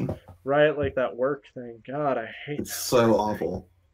So awful. So that's why more people should watch my channel, so I don't have to do that work thing anymore. Oh, dude, I'm right there with you. Like, my goal is singular. Like, I want to do YouTube stuff full time and help other gaming channels and stuff like that. That is the mission that I'm on. I don't know how long it's going to take to get there, but I figure I could consider like a purpose. So I may be like 70 still doing this, talking to you, be like, I don't know what they're doing opening a new office, but, I would be happy to do that because I would just have a blast doing it, right? I would love to be an old man talking about video games. And actually, so that's the thing, too, is, like, if I ever get to take this full-time to where I don't have to work, I want to start my own, like, not-for-profit as well. Very cool. I dig that. Mostly, I want to help kids like in rough situations, like kids that might be in like domestic violence situations, kids with cancer, and I want to bring games to them. And I want it to be like Make a Wish, but I want John Cena to come out and play a game with you and bring you a game Nice. system. I would like that. I mean, it's Penny Arcade. The thing that I always liked was their Child's Play charity, right? And I love that I they love started out. Child's Play. That's one I've done Right. stuff with them. Oh, that's awesome. Yeah, because I mean, I remember when they first started that, they were like, well, we weren't sure if we'd get any donations, and they got so many donations. It was just like truckloads they were trying to load in. I think it was like Mike or Jerry's garage, and it was just, they had to start getting warehouse space for it and everything. But yeah, I love those guys as they continue to basically find success in the area of their agency and the thing that they love to do, that they were very particular, had a big heart for kind of helping other people. So, absolutely. I think that's probably the driving reason behind like why I'm trying to help like gaming channels grow, is because for me it's not like, oh man, I would be like one of those YouTube gurus who has like the like the dude with the Lamborghini and he's like, books or get you Lamborghinis. I don't want to be that guy. I want to pay my bills and then free up time so that I can make videos to help people 24/7. Well, and that's the thing too, is like I'm very cautious about who I donate to, and the thing was when I start that not for profit, if it literally isn't something that's going to go to an operating expense for that, all of it's going to the charity. Like I don't plan on paying anyone. I will manage Right. it myself. Yeah. Um, and I think that's the hardest part, is like a lot of not-for-profits do get crap when they have to have the employees. Mhm. But I mean, I like kids, not in like the creepy way, but No, games. but I know what you mean, and I think it's awesome, man. I mean, just keep making content, keep growing, and I'm sure you'll absolutely get there. Well, and that's the part that sucks too, is like you look at the kids like who are in like these terrible situations, like, oh, I'm dying of cancer, I'm bedridden for life. It's like, Right. okay, well, here's Skyrim. Go climb a mountain, take down a dragon. You might not be able to do it in real life, but you are the dragon born in Skyrim. Right. So I think that they need something to look forward to in those situations. And I wouldn't mind doing a charity stream, or even possibly reaching out to Nationwide Children's Hospital sometime soon to see if there's something I could do like that on a more personal level. And that's the part I hate, is like when I work with a charity, it's nice to give to these charities, but I don't get Yeah. to see the kid. Like Right. I Right. want to see Right. him be happy. Yeah. No, I That's mean, yeah, it's powerful stuff, man. And I mean, I like to hear that you're discerning about who you give to, because some charities do not necessarily operate on the up and up, and sometimes your donation really doesn't do a whole lot. So I think there's definitely merit to doing your homework in those situations and making sure that your money's going to something that has a direct impact. Yeah, yeah. I mean, like So, that's the hardest part, is like I like Autism Speaks, because mhm. they do a lot of stuff for autism awareness, and they do help families who are looking to reach out to find out what assistance and stuff they can get. But again, a lot of that goes to other things that I don't necessarily think that they should be paying for, and they've had some bad PR moves before in their life. But when you're talking about something as difficult as autism, it's kind of hard to not. Right. My son's autistic, by the way. I don't know if I've ever talked to you about that. Yeah, yeah, we talked about it before briefly. And So, that's one of those things. It's like it's such an odd, hard to understand thing. And I mean, even Jilly, one of my subscribers there in the chat, her daughter's autistic as well, Sophie. mhm. And so like my son's super smart. He's very vocal. He'll talk to you. Sophie's probably, I assume, extremely smart as well, but she doesn't talk. There's no like, she'll communicate in other ways, but she Mhm. finds other ways to communicate what she Right. wants. And it's such a varying disease, or not disease, disorder, that most people don't understand it, and it's invisible. Like you couldn't see, like, oh, that person's autistic, so I know what to expect here. Right, right, right. Because I work with a kid who's I shouldn't call him a kid. He's older than me. He's 35. Mhm. But the part of the reason why I didn't want to be the customer service manager anymore is because I get so many complaints about him, and it's like, That's rough. and it would be people going, oh, well, he's terrible and he's a horrible individual. And literally, I had moments where I'd be like, oh, he's autistic. And I got responses where it would be, I don't care what the hell is wrong with him. It's no excuse. And it's just like, all right, Jeez, man. Like, have some humanity. Like, and that's the thing. Like, and I try to catch myself because I'm not above getting frustrated, in everyday situations or something with other people. Usually it hits me worse. Like, I get road rage really bad if I see somebody driving like an idiot. But, and that's the thing. I try to make a conscious effort to remember, like, you don't know that dude's story. You don't know that person's story, what they're dealing with, what their life's like. So it's easy to sort of, be, I guess, dismissive of somebody else's behavior. Be like, oh, the person's just an idiot or they just don't know what they're doing. But like you may not know that somebody is dealing with autism, or if they just had, like a horrible fight with their spouse or something and their whole day is wrecked and, they're just not paying attention and stuff like that. So, well, and so driving, I would say, is a little, I can understand more because if you are doing something reckless while you are driving, you are actually endangering other people. Oh, yeah. Yeah, that's true. So, I mean, that's a little more understandable, but I mean, if someone's just running cash register, and sure, John's really slow. And he uses all scripted language. Like, we have a register script. He does not deviate from that script. It's just perfectly regimented according to what the instructions say. Oh yeah, he's gonna offer you everything, even if it's not something he should have been offering you. Right. And is that chiefly where some of those complaints come from? Is just as he goes through it? Yeah, it's rough. And I mean, like, I could have told you without ever having to have been told that he was autistic, because I know what autism looks like. I mean, I've dealt with it on a more one-to-one basis. Sure. And most people just don't get it. Like, they have no idea. Yeah.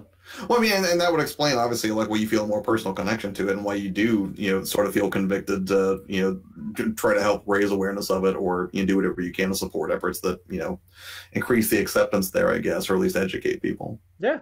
I mean, my son's 7, and he beat Ocarina of Time. I couldn't have done that at 7. I could have done that at 7. I think I was 13, and I still barely beat it. Right. Like, sir, I'm 33, and I haven't beat that game. I'm stuck in the menu. Yeah, oh god, Ocarina was so hard. Ocarina had its rough spots, for sure. Not as hard as Majora's Mask, which, forget that game. I still haven't beaten Majora's Mask, by the way.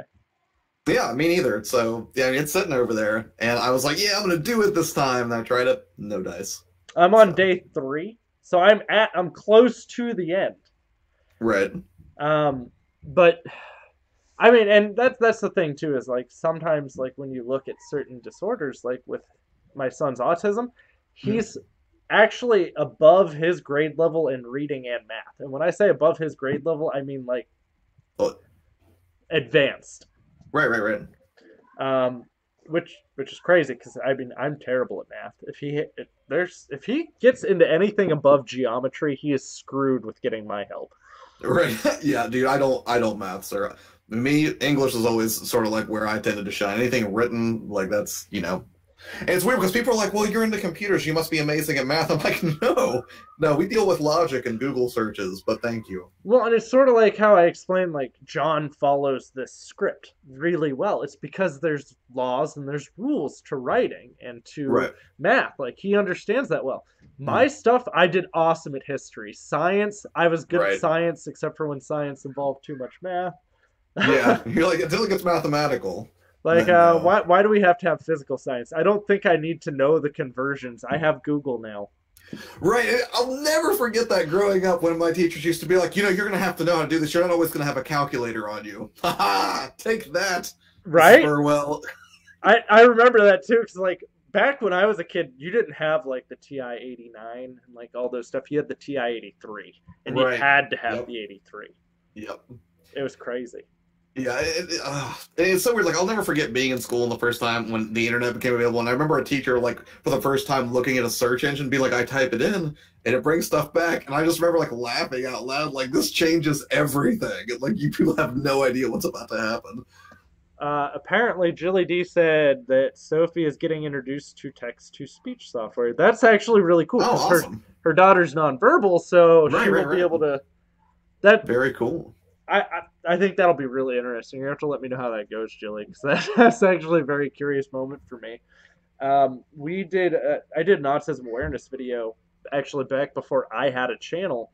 I helped my wife with it because my wife was too embarrassed to go up to people, and then I eventually recycled it on my channel because no one watched it on hers. It got like 120 views, and it's on my channel still. Right. But we go up and we interview different people at the autism walk. Mm-hmm. And there was a guy there who it's really hard to like not almost want to cry when you watch it because his son's name's Owen, and he's like talking. He's like, and this is my first time ever learning about nonverbal kids. Mm-hmm. And I mean, my son was like 2 when we did this walk. Right. And Owen, when he was talking about it, he's like, it's really hard sometimes because I won't ever get to communicate with my child how I want to. I won't get to take him outside and throw that ball with him or understand that he's happy because he can't necessarily tell me that. Mm-hmm. And when you really like think about that, like that's hard to hear. Yeah. And I can't even imagine. It's impressive to see how much emotion, how much I was able to learn from people. Because my wife is like, well, I don't want to go up to him and ask, and I'll talk to anyone. It doesn't bother me. You're like, I don't. Right. I mean, it's funny because like I'm not an embarrassed person. I'm not camera shy. I don't have social anxiety. I have anxiety. I just don't have social anxiety. See, so this is the weirdest thing, and this was like sort of a turning point for me this year. It's like in person, and I'm sure you've noticed this about me. We've hung out and seen each other out in the real world.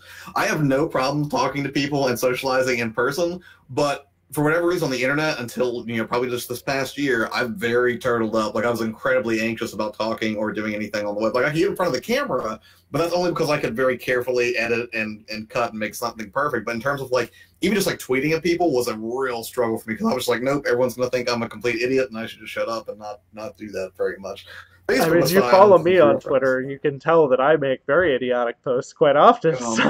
Yeah, I don't know why. I just got real sort of turtled up, and then something snapped at me this year, and I was like, you love doing stuff on the web, like you have to start being social and kind of push through that fear. So, well, I probably didn't notice it because I never really actually noticed that about you, but it's also probably because you already knew me, like personally. Mm-hmm. Like our first interactions were literally face to face. Right, exactly. By the way, for those of you who missed that part of it, Josh here met me, and he was actually on my Switch stream when I was going to pick up my Switch that night. And the way he met me was I sold him a Google Nexus tablet at GameStop. Yep. I did not hold on to that tablet, as you recall. I know. I couldn't do it. I'm sorry. I respect the Android platform, and for the people that it works for, that's great, but I am one of those filthy casual Apple users. I can't help it. And that carries over to all aspects. He's not a Windows user either. I mean, well, here's the thing. I use Windows at work because I have to, and I certainly use Windows for gaming. But for my workflows and what I do, Mac is fantastic. But it's the same reason like Linux isn't for me. For people that really love getting into like low level code or scripting and stuff like that, and they love the hyper customization for their system, Linux is great. Just not for me. Well, see, and that's where Windows falls in. Is it's like the middle ground between the two? Because Mac's like very user friendly and simple, and it makes everything very easy for you. Yep. But the other thing too is like when Mac started off, it did a lot of things Windows couldn't, and they've lost. They don't really have that anymore. Yeah, I don't think they have the multimedia edge that they used to, because a lot of people are doing, they do, just fine on a Windows machine for that. Like, yeah, because I can get more power at a lower price. Right, and that's the thing, I mean, I see arguments to both sides, because people are like, oh, why would I pay $3,000 for a Mac when I can pay $1,000 for a Windows PC that's twice as powerful? And there's definitely merit there. Well, and that's the thing, too, is like Apple used to run Photoshop better. Like Photoshop, Adobe Premiere, which I have both those on my computer. If you have an integrated graphics card, any Windows, or not an integrated, if you have a dedicated graphics card, any Windows machine at that point will crap on any Apple machine. Yeah. Oh, yeah, and I completely agree. But for me, the thing that I like about it is basically the harmony of experience between the software, the operating system, the hardware. And I love the aesthetic look of it, don't get me wrong, that's nice too. But the other thing, too, is it's like, what ecosystem are you really locked into? And since I'm locked into that Apple system with iOS, and everything just sort of works together. So I'm stuck here forever, which is fine. I mean, it's... most of the Google apps are already available now on iOS, because Google's like, well, Apple, I see that you think you're playing a hard game. We're going to just bring all our stuff to your platform. Well, I mean, it'd be crazy not to, right? There's like, 240 million iOS devices out there, or maybe even more, or something insane. I think Android understands, too, at this point. They outsell Apple. Like, Android is the number one platform now.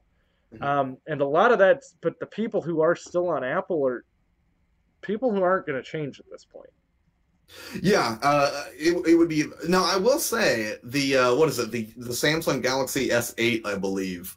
It was so smooth and it felt so good in the hand that I was very close to jumping ship. Like it was so soft. Yes, This that was would a have got delightful you. phone. No, this And the is thing the is, LG V30. This is even better than the Samsung. oh, gotcha. I'll show you this when we do our Power Ranger stream. Yeah, that would be perfect. But I mean, the thing is like, I think the thing that tends to bug me are basically extremists within any situation. Like when people are like, only Android and Apple has no merit, or the opposite, because Apple people can be the worst. We can be the snobbiest of technologists, I guess. It's just like you can admit that some platforms are better for certain things, and it's okay to have a different preference. That's fine. Well, and that's very true. Like as I told you, like there are a lot of things Apple used to do that Windows couldn't, and like now Apple's niche is more like they're very user friendly, they're simplistic. Yeah. When you look at the people who typically use them, it's people who aren't typically very good with Windows. Right. So Derek's asking if iMessage was on Android, would you switch? I don't know if I would switch, but it would definitely reduce the barrier to me switching. Absolutely. And if they made a phone, because honestly, if we're being honest here, Apple got sort of stale with their hardware design, right? Their iPhone started lagging behind the innovation you were seeing in the Android space. So if you have one that was functionally solid and it would perform and do everything that I needed to, and iMessage was on it, yeah, I would definitely lean towards it. Absolutely. I'll tell you this. Have you ever used the new Android messaging app? No. No, I haven't. So not everyone does because it's not the one that comes built into all the phones. All the phones use their own. I actually use the Android one. I use Google's Android version. I can literally send you a Google Map link directly in there. When I say a map link, I mean it's going to show you the pin on the map where I am, and all you have to do is click on it, and it'll take you right to me. Oh, yeah. Yeah, iMessage does that. I know, but... Or are you just pointing out that there are functional similarities? Are you trying to sway me right now? Because I could I'm not leaving the back, sir. I could sway you. I've done it before to people. I'm not people, sir. I'm your player, too. Trust me. Especially, like, if I can edit a full video on here. I can edit a full video on my phone. Yeah? Are we going to do this? Are we going to really do, like, the back and forth? Like, well, guess what my phone can do? So I actually went with this phone. There, Nick? I went with this phone simply because of what it can do video-wise. Like, that was where it excels. Well, my phone has a Kinect built into it. No big deal. Just throwing that out there. Hey, how well did hey, where's the Kinect at, by the way, now? It's built into my phone. I just told you. So, anyways, next topic. What was the next thing we were talking about? Yeah. I remember.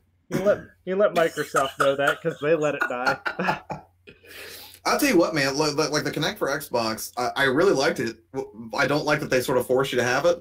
And if you're gonna have a piece of technology like that, it needs to work like 90 to 95% of the time, not the 60 to 70% of the time that I was getting when that first came out. Dude, I think it's so funny because I have like 2 Google Homes in my house, and I love my Google Home. Do they perform pretty well? I only have the Amazon one. I don't want to activate her. So there's I have Google craps on Amazon. It is way better than Alexa. But there's a couple of noticeable differences. So, like, if I ask Google something, I'm going to get a very well-dictated answer. Right. I don't know if you know who Louder with Crowder is. Mm-mm. Okay, so he did one where he was asking it more triggered questions to both devices. And he asked Alexa, he was like, who is Jesus Christ? And Alexa said it is an imaginary character. And then he goes, Alexa, who is Muhammad?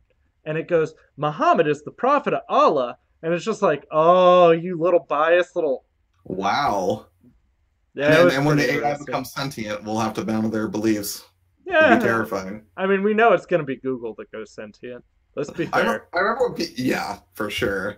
I remember people freaking out too whenever they would ask her if she worked for the CIA, and then it would turn off, and people were like, "Oh, that means that they're wiretapping people. That's what that is." Now, and it's funny because honestly, like if they are wiretapping people, I remember people always being scared, like they're going to put cameras in all your homes one day. But then you fast forward to like 2018, it's like, oh, I would just like to bring more surveillance cameras into my home, please, so I could order hot dogs easier. Like. Right? Like, I need one on my front door so I know I can let the mailman in. Right. It just, for people who were really, sort of like paranoid or conspiracy theorists or whatever, being like, oh, one day they're going to force you to have cameras in your home. No, we'll just bring them in willingly. I was actually talking to someone, too, not too long ago about a very similar topic, and I had actually stated, I was like, look, if someone ever blackmailed me, if they were like, oh, I hacked your phone and I got nudes of you, I'd be like, bitch, I'll release some right now just to beat you to it. Right. Like, I'm the person who doesn't care. It doesn't bother me. Right. NSA is like, hey, look at this guy. If I knew they were watching, I'd make it even weirder. But right. Like, is that guy spreading applesauce all over his chest? Sure am. You'd be like, this is every Tuesday. We've been watching him. It's called Applesauce Day. It's great skincare. Right.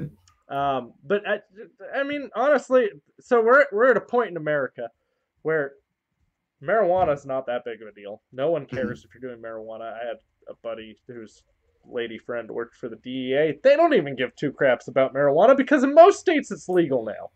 Well, yeah, and I would imagine it would probably cost more in law enforcement resources to chase it down than it would be advantageous to stop it. I mean, I'm a big supporter of it, especially for medical reasons. I not so much now that I have kids, but if it became legal again, sure, I'd probably partake in the activity. Right. But in Ohio, actually, we've always been a very lenient state on it. It is not even it's not. I don't think it's criminalized here. I think it's a fine, isn't it? It's only criminalized if you have over a half an ounce, which is a stupid amount of marijuana to have on you at one time. Right. And you won't even go to jail. Like, it wouldn't be anything more than a misdemeanor unless you have it in separate bags, because then they think you're going to sell it. Intent to distribute. Yeah. So, I mean, here in Ohio, it's not. I've been pulled over back when I was 18 with a joint in my mouth by a cop, and he literally just told me to put it out. He's like, I was told by one of my buddies who is a sheriff, he's like, I would have told you the same thing because it's about 50 pages worth of paperwork. Yeah, I can see why they wouldn't want to pursue that. Then I imagine that's. And you don't even go to court for it. It's like a $25 ticket with like 50 pages of paperwork. Why? Oh yeah, I can see why they wouldn't care then. Yeah. So I mean, it is what it is. I just at this point, I mean, there's nothing. Now, sure, cocaine's illegal, but if you're talking about cocaine in your house at this point, doesn't really matter. Now, I understand, sure, I don't like the concept of people listening, but have some fun with it. Right, you might as well enjoy it if you're being surveilled. Like, honey, I got the lobster for later tonight. We're going to see where he fits. I feel like you're just trying to, just entice them right now. Like, I dare you to monitor me and see how weird it gets. Let's face it, too, like, if Google goes send me it, the worst part's not going to be, it's not going to kill us. It's going to be like, I'm going to release your search history if you don't listen to me. Right. Like, shit. Damn it, I knew I shouldn't have looked up what furries do when they're by themselves with peanut butter.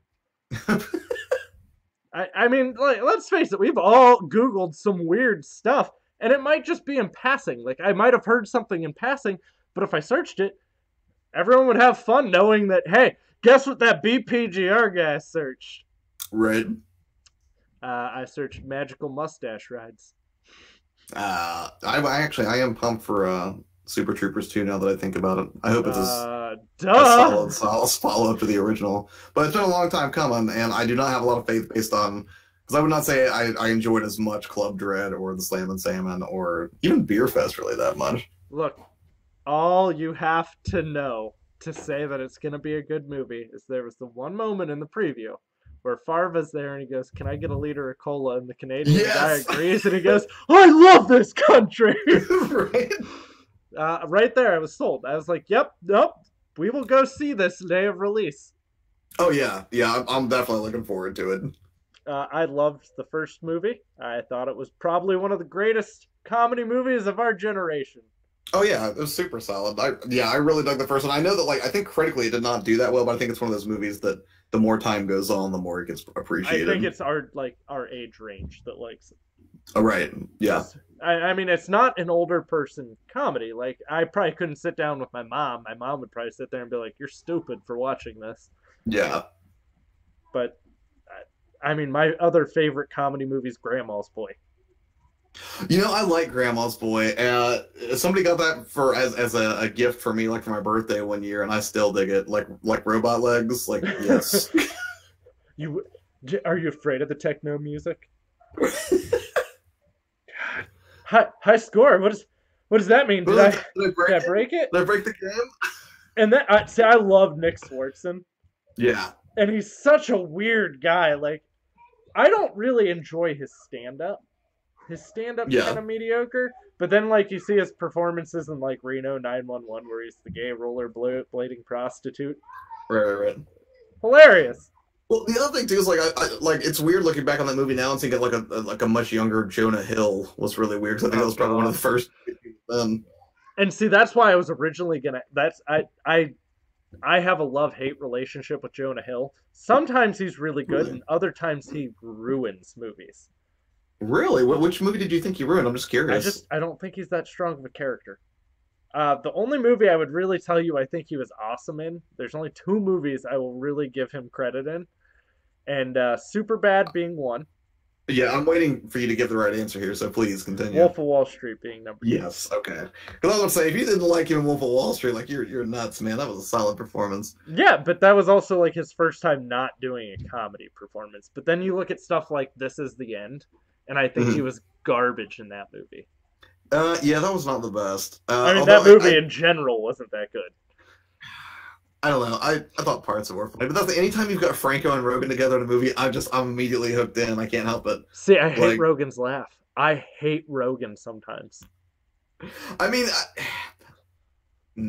it's a distinctive laugh. It's an obnoxious laugh that sounds forced. Like, and I love I don't basically any place I get comedic Franco, I'm fine. I just think that dude's hilarious. Like he always looks like he's having a blast. And again, if it looks like the actor's having fun, even if it feels like it's almost like breaking character level, like, I'm okay with it. I mean, the best part of This Is the End is, dude, you just got robbed by Emma Watson. Right. That was probably Emma Watson. That she was still like the good girl at that point. That was like her first time where like people ever saw, oh my god, she's not just Hermione Granger. Right. And I liked Aziz in there as well. And I really liked Michael Cera in that movie actually, because that was fun for the brief moment he was in it. I do like Michael Cera. Yeah. I don't know. There's a lot of movies too, like comedy wise, that I think aren't necessarily funny like the first time. Like I hated Napoleon Dynamite the first time. You know that actually broke Netflix's algorithms? What? Yeah, so there's a big article about it, and you read, it's like an exhaustive, like 10 or 12 page article you have to read. But essentially, they ended up paying some guy, I can't remember, some ridiculous sum of money to solve the problem. And the reason was, Napoleon Dynamite is such a polarizing film. You either love it and you're nuts about it, or you think it's the worst movie of all time, and there's not a lot of middle ground. So that basically Netflix would have this issue where it would pop up. People would be like, oh, you like Napoleon Dynamite, you must like this. Or they would look at other comments and be like, you'll like Napoleon Dynamite too. But people didn't. And people are like, what's wrong with Netflix? Why do they keep recommending this stupid movie to me? So they had a real time, had to spend like hundreds of thousands of dollars to solve like the Napoleon Dynamite problem. So... God, and seems like Derek hates it. I think it's great. I thought the movie was so stupid. Like the first time I saw it, I was like, "Why does anyone like this?" And then I watched it the second time, and now all of a sudden, like randomly, like I'll be at work and I'll be like, "Tina, you fat lard, come get your dinner." Like Uncle Rico, like how much you want to bet I can throw a football over the mountains? Or like when he hits like Napoleon with a stake. That was probably my favorite moment in the whole movie. And it's so weird, like, I saw that movie at an advanced screening. It was when I was working at Polaris, when I was in college. And I remember, like, they gave me advance tickets, and they were like, do you want to go see Napoleon? And I was like, yeah, sure. And I went, and they gave me, like, a vote for Pedro t-shirt. I was like, okay, whatever this is. Little did I know that would become, like, an iconic film of that era. Oh, it's such a weird movie, though. Like, the first time you see it, you're like, what the hell am I seriously watching right now? Is this dude literally creeping on this lady's mom and telling her she needs boob implants while selling her Tupperware? Right. It's a very weird film. But I appreciate it now. Oh, yeah. Look up that algorithm thing, man. It's an interesting read just because it's so bizarre that would happen. But I think that's also why I'm excited for Super Troopers, is because that form of stoner comedy, we'll call it stoner comedy, because that's what it is. Right. I think that's really kind of died out of the limelight. Like you don't see that as much anymore. And then like the last one I'd probably say I saw was That's You're My Boy with Adam Sandler. Yeah. Uh, A lot of Sandler movies. It's weird because I liked Sandler like the '90s, and then it just seemed like he just stopped caring. I mean, I like that he still makes movies with his friends, and they seem to make that work. Too hard. Yeah, I just don't know what it is, man. Like he used to be super solid. I think the only sign, like I know I'll like Sandler in a movie if I see David Spade's in it. Right. David Spade's like your tip off. If David Spade is in an Adam Sandler or a Happy Gilmore production, he's in Grandma's Boy, by the way. David Spade? Yes. I'm trying to remember now. He's in the restaurant. He's the waiter. Oh, yeah, that's right. Okay. Hi, everybody. My name is Shiloh. Yes, Hi, yes, thank you. Oh, God, that was a good movie. I need to go back and revisit it at some point. And I remember, like, they'd be like, oh, look at the cutting-edge graphics, and those things look like garbage now. You remember the hot girl in that movie? The main character, hot girl? Yes, and I know that actress, but I can't remember her name. She plays Velma in Scooby-Doo. Yeah, but she's in something else, too. She's in a lot of stuff. Yeah, like she's had many better movies beyond, doing Grandma's Boy. That game, though, that they play in it, Eternal Darkness, that was actually a real game that got canceled. Was it called Eternal Darkness? Yes. Because I thought that was the GameCube game. No, look at it. It was an actual game that was going to come out on Xbox, and it got canceled. That's why it was in that movie was originally going to promote the game. Yeah, I'll have to look that up because that's I mean, because I thought it was just like some crappy 3D animation they made just for a short sequence in the film, and they didn't really need it, but that was going to be a real game. Now I'm kind of wondering if we'll have a situation where like part of that code gets dumped and someone actually turns it into a playable version somewhere on the net someday. Yeah. I always think it's weird too, like when you have like things that were demonstrable vaporware, but then out of nowhere, some developer like 20 years later would be like, just put that code on the internet and be like, here, you can play chunks of it. Like that'd be really interesting to play a Grandma's Boy game. So, and that game was actually really hyped. That's really? Yeah, no, it was like straight up like vaporware too. Like it had a pretty big hype train behind it, and then just disappeared. It was it was demonic, apparently.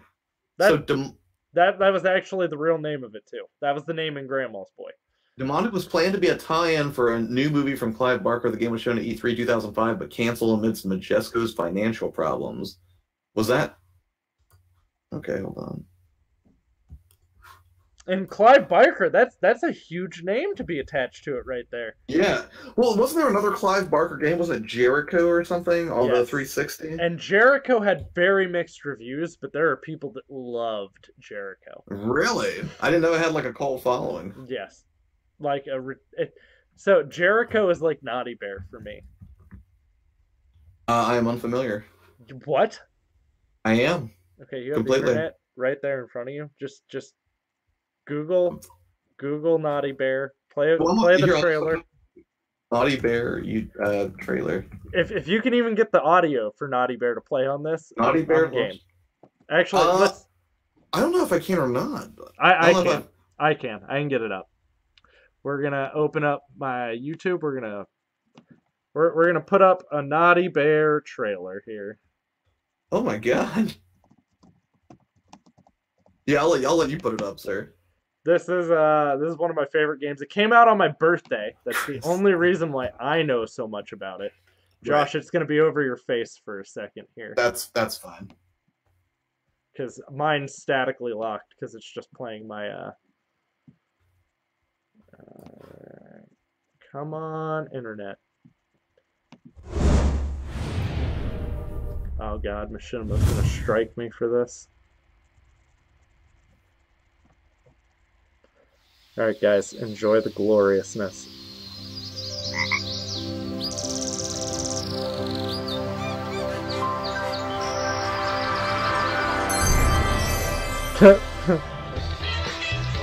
I know this seems so lame and so PC. Wait.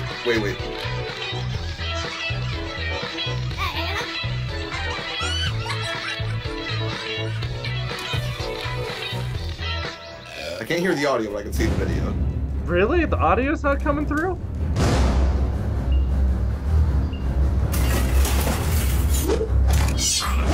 Is it on the whole stream, the audio isn't coming through? Oh wait, hold on a second. Let me go check that. Oh no, it is coming through. Sorry. Okay. The video, yeah. You want to keep them from escaping, by the way. This is such a dark game.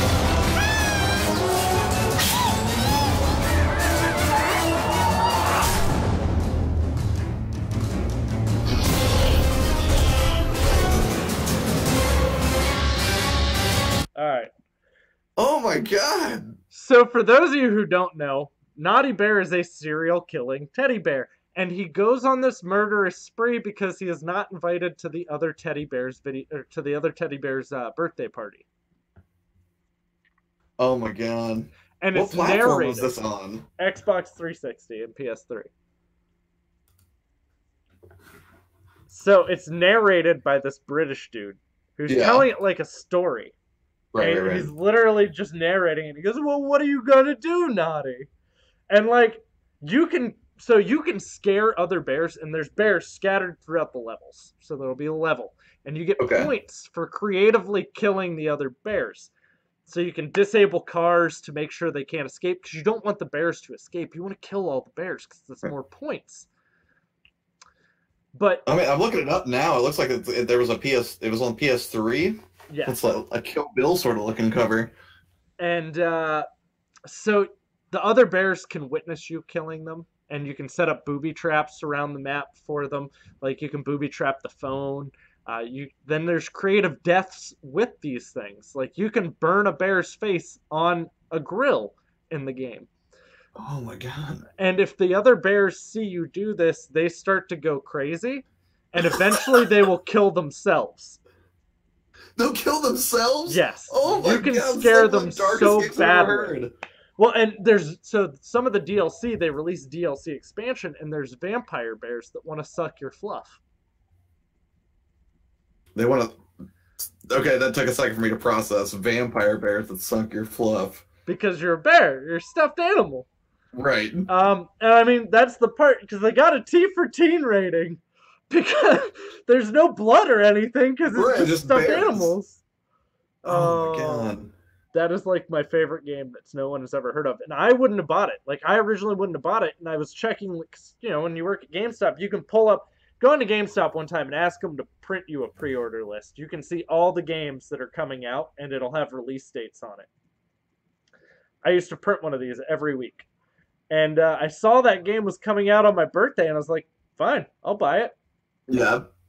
And no regrets whatsoever. None. Not a single one. There's another game that 505 makes. I think it's Tropico might be by them. But there's a couple games by them I really like. Right.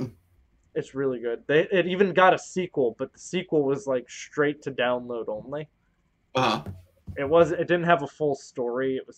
It wasn't as good as the original. I gotcha. But still, I mean, it looks like it's not that expensive to get a hold of. I was actually looking it up on eBay. It looks like you can get it for anywhere from like $5 to $15. I mean, it's not. You would love this game. I'll see if I can grab it. I'll add to it. Because that's the thing. Like anytime I get suggestions of new games, I just add it to a list so that I can make sure whenever if I actually see it out in the wild, that I can pick it up and be like, oh yeah, Nick said this was good. And I have a very weird taste in games. So. Right. I mean, I'm playing Harvest Moon, and then all of a sudden I want to serial kill things as a teddy bear. Right. The pre-order exclusive was a hockey mask and machete. I wonder if you can actually find that. Hold on. Because anytime I hear about like the collection stuff, like I love to look it up and see if it's still floating around the web somewhere for sale. I'm sure it is. They had a gold edition. They released a gold edition that came with all the DLC. And I think the pre-order exclusive was on there as well. Okay. But it's so good. I'll try to track it down, man. I mean, the kills are really good, too. Like, you saw the one, you can drown people in the toilet. That's what he was doing to the SWAT bear. So this just reminded me of a fun story. One of the only times I did this, and it was actually, I'm surprised that they let me do it at GameStop, do you remember when the Punisher game was coming out for the Xbox 360, I believe. Yes. So I remember I got a demo disc in a magazine for that game, and it was full on blood and gore, right? Like, you know, like you could like grab people's faces and like hold it into a torch and stuff, and it was bloody, and the camera zoomed in on it. And I was so excited for the game because of its sort of ultra violence. And then I bought the game retail, and they censored it. They would shift the screen to black and white, pivot the camera, tilt it away from the action that Frank was doing. Oh, that's dirty. And I went back to GameStop. I was like, look, man, try this disc for a second and check it out. Awesome, right? That's not what I got here. Will you please let me return this brand new game, or at least exchange it, because there's no way I want to keep this. And he was like, yeah, it's fine. I'll just put it out in one of the cases. It's cool, but on one of the displays. Well, and that's what I always try to tell people is like, as much as I shit on GameStop, a good employee can make the store much better. Right. So, and like, I had little touches that my boss let me do in my store. Like, so for example, I would actually, Derek actually asked how big is my list of games that I recommend. There was actually a section on the wall that we had listed off, which would be like 5 games that each associate picked as like, these are the top 5 games I would recommend right now. Right. And then I would also go through each week, and I would print off those pre-order lists I was talking about with the lists of all the games that were announced in their release dates, and I would highlight every game that I thought was interesting, and I literally wrote on the top of it Nick's picks. Yeah. So, nice. I mean, and that's the one thing you have is if you have a boss who's willing to let you be that more personable person with your customer, that's great. Now, don't get me wrong, there's customers that sometimes you're just like, no, get the fuck away from me. Like, hey, how's babysitting mama? No, I don't want to play babysitting mama. I'm a 30-year-old man. Do you think I've played this at home? Right. You know, honestly, my experience with GameStop has been largely positive, and I think it's mainly because I tended to meet great people. I met you at GameStop. I had good experiences at the Delaware GameStop. The only weird experience that I can recall is I remember in high school when Grand Theft Auto Vice City was coming out, there was a weird dude who worked at the GameStop at our mall, and we were like, yeah, we think it's going to be out at Walmart. He was like, Walmart's getting the censored version of Vice City. And we were like, what? He's like, yeah, they're not going to get the one with all the violence. They're going to get us. So you have to buy here if you want the real one. And I was like, this is categorically false. How long have you been shopping at the Delaware one? Oh, no, I haven't shopped there in years. Like back when I lived in Delaware, I had a good experience. It would have been about 2007, 2008. Okay, they have a new manager. No, I'm guessing this is not a great manager. No, it's I don't know him. But okay. The reason why the old one got fired is really good. Ooh, do I want to know? Do I really want to know? Just tell me offline. GameStop exclusive on the stream right here. I have never talked about this story. Mostly because I never saw the video, nor would I have wanted to. But apparently he got caught on camera railing like an 18-year-old dude, like 18-year-old still in high school, railing him in the back on security camera. Like on company time? Yes. Ugh, that's rough. Well, let alone like go out though. Like, jeez, man. I'll say it this way: like, if that's not your thing, like, if you're not into dude on dude, that's not something you just want to sign in, like, checking the security cameras, like, oh well, F me. Yeah, that's. I don't know. I mean, I've heard Stranger Things, man, and you know, like, I don't know. I'm trying to think of just the weirdest things I've heard about people getting fired for before, but I'm sure most of it's just just garden variety, screwing around at work when they shouldn't have been, but. Yeah, that's one way to change the card. So. I've never had an iPhone. I've never had an iPod. Never had an anything. Right. And we used to accept iPods on trade. Actually, one of the most awkward moments in my entire life ever working. There are 3 stupidly awkward moments. These have also never been talked about on stream. There was a kid who came in to trade in his iPod, and his dad was with him, and he's trading it in to get some new games. And he had video of himself with a dude on the iPod. And I had to ask him, I was like, hey, can you delete this stuff? And his dad saw it, because his dad grabs it. Yeah. And his dad didn't know he was gay. Ugh. I mean, what did you do? Did you just, like, peace out? Like, this is super awkward? Like, I just kind of stood back. I was just all right. Some shelves. You guys sort that out. Let me go pop some popcorn. I'm sure this will be awesome. Okay, yeah, for sure, man. The second one, and this one wasn't at GameStop. This was actually while I was waiting tables, but it was my first day waiting tables by myself at the Olive Garden. And this dude served his wife with divorce papers that they were just meeting for dinner. Just, here's some divorce papers. Then left. They didn't even have dinner. Well, apparently a lot of guys do it in public places, because I Google search this. They do it in public places because then she can't make a scene. Okay. I suppose there's some strategy there, but still, that's just horrifying all the way around. Can we talk about video games? Something nicer again? So last one. This one's fair. Good. You'll like this one. Okay. So I used to take tech support calls for Cox Communications. Same company that I was talking to you about earlier. And this guy calls in and he goes, "Oh, yeah, I can't get online." Oh, he's redneckish, Southern. And I took Southern calls. Apparently he was from Louisiana. Okay. And I didn't realize it at the time, but this is when Hurricane Katrina was going on. And I was like, "Sir, what are the lights on the front of your modem doing?"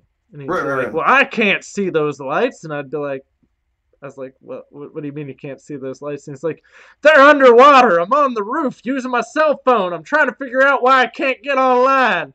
And I was like, "Whoa! Why is he calling tech support? Your house is underwater. You're calling tech support wondering why you can't get online, though, while you're stranded on a roof during Hurricane Katrina." Makes perfect sense. I mean, that's not who I would be calling if I were stranded on a roof somewhere. But you have to admire his dedication to good service, right? Apparently, he'd been up there for a couple days. Apparently, that was normal. I mean, Hurricane Katrina was bad, and you and I probably wouldn't really understand what a flood is like, but apparently being stuck on a roof is not out of the ordinary. No, I believe it. Jeez. Yeah. Customer service is a great career path. Yeah, it's rough, man. You get plenty of really interesting things you never thought you would see. Yeah, absolutely. But, all right. I think I had one more topic left. Okay. Actually, 2 more left. 3 more left. We'll make them quick. We'll condense these. Tom Clancy's The Division 2 is coming. Yes, I'm okay with this, although I sincerely doubt that I will indulge it. Now, this is that was Ubisoft, right? Mm-hmm. For The Division. Now, I mean, historically, I think it's probably true for most sequels that they're gonna the sequel follows up on the original and improves on it in a few ways. But The Division, I know I'm not gonna put the time into it. I know that my friends will, I'll probably be like, "Yeah, let's do this. It's gonna be awesome." And then I'll play for like a week, and then I'll just peace out and not keep playing it. Unfortunately, although I really like the first one, I love the pressure of going to those points and trying to get your loot extracted and not knowing if someone was going to turn on you and just start opening fire immediately. So I'll say this. The Division 2 has actually, they've stated a lot of the issues have been fixed and it's starting to pick up popularity again. Right. But if you look at it, both of Ubisoft's big games, Rainbow Six Siege just this last weekend hit its highest player count. Like its continuous player count. Just hit it. Oh, okay. That's shocking because the game's coming up on 3 years old. Right. Yeah, it's not a new game. No. And it's just now hitting its highest concurrent. That's insane. Oh, yeah, for sure. But when you look at it, Rainbow Six Siege was horribly unpopular right out the gate. Right. Ubisoft put in a lot of work to fix that. Supposedly they're doing the same thing with The Division. Now, The Division's biggest issue was the developer that made The Division hadn't really made much. Pull up real quick. You probably have Google already up without having to. What else the Division's developer, had made? Because they were not a tested developer. This was biting off way more than what they could chew. All right, hold on. So this was developed by Massive Entertainment. Oh no! Wait a minute. I remember Massive's logo. You should. I know there's something else they made that was the Fractured But Whole, The Division, Far Cry. No, there's something else I remember. Maybe I'm just confused. They did Assassin's Creed Revelations, Far Cry 3. But they didn't have this huge, and let alone none of the games they had made were really multiplayer online games. Right. So Mastiff was a newer studio at that point in time. They hadn't made a lot of stuff, and they definitely hadn't made a lot of AAA stuff. Right. I mean, they did the Fractured But Whole. I love that's a fantastic game. I like what I've seen of it so far.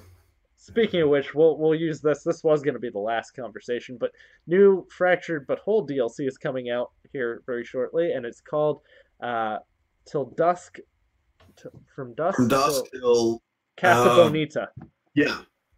which is beautiful house, by the way, in Spanish. It's also Cartman's favorite restaurant. Right. Bonita. Which I'm assuming is just a From Dusk Till Dawn reference, because I have not finished the main Fractured But Whole yet. It is. And I wish I'd held out for the Switch version now that that's coming. You haven't finished the main Fractured But Whole game? No. Oh, God. Sorry, I'm playing Sega Genesis games this year. Don't condemn me, sir, okay? I'm on a historical journey right now. And that's fair, but I would probably tell you the Fractured But Whole was in my top 5 favorite games last year. Now, are we talking about from a gameplay perspective or simply from a narrative, aesthetic perspective? Both? Both. Bold claim. No, easy claim. All right, okay. What is this? Have a because today was Super Mario Day. There's a billboard that has like a Mario background. It says "Have a Super MAR 10." Yeah. Because I didn't see that until just now. The Mario Day, I'd seen it floating around on Twitter, and it's funny because I actually went to GameStop today because it was right next to Chipotle, and I was like, I'll swing in and see if I see anything interesting. But they did like 20 or 30% off like their accessories and stuff, so I ended up getting one of those wire controllers for like $19. That was not bad. My dad just texted me reminding me that it's Spring Forward tonight, and it's like, my boss texted me that too, and it's like, you all realize I use a cell phone for my only form of like time, right? It automatically does that. So wait, we lose an hour or gain an hour? We lose one. An hour. Oh, that's rough. Yeah. It's unfortunate. You sleep in all the time. Me? What time do you get up? I get up at 5:50 a.m. every day. Oh, what the hell? You and I work the same schedule? I don't know. I work 9:30 to 6 usually, but then yeah, I'm not far off from you. But then on the weekends, I still get up at 5:50 just because, I get up, I go to the gym, eat breakfast, do YouTube stuff, and then, continue on with my day. I work 7 to 3. So you get off pretty early then. That's got to be nice. Yeah. It is. Or wait, no, you don't mean, wait. Yeah, 7. Sorry, for a second, I got that wrong, but you worked 7p to 3a. So my mom used to work the graveyard shift, and I was very confused there for a moment. I used to work the graveyard shift too when I took inbound tech support calls.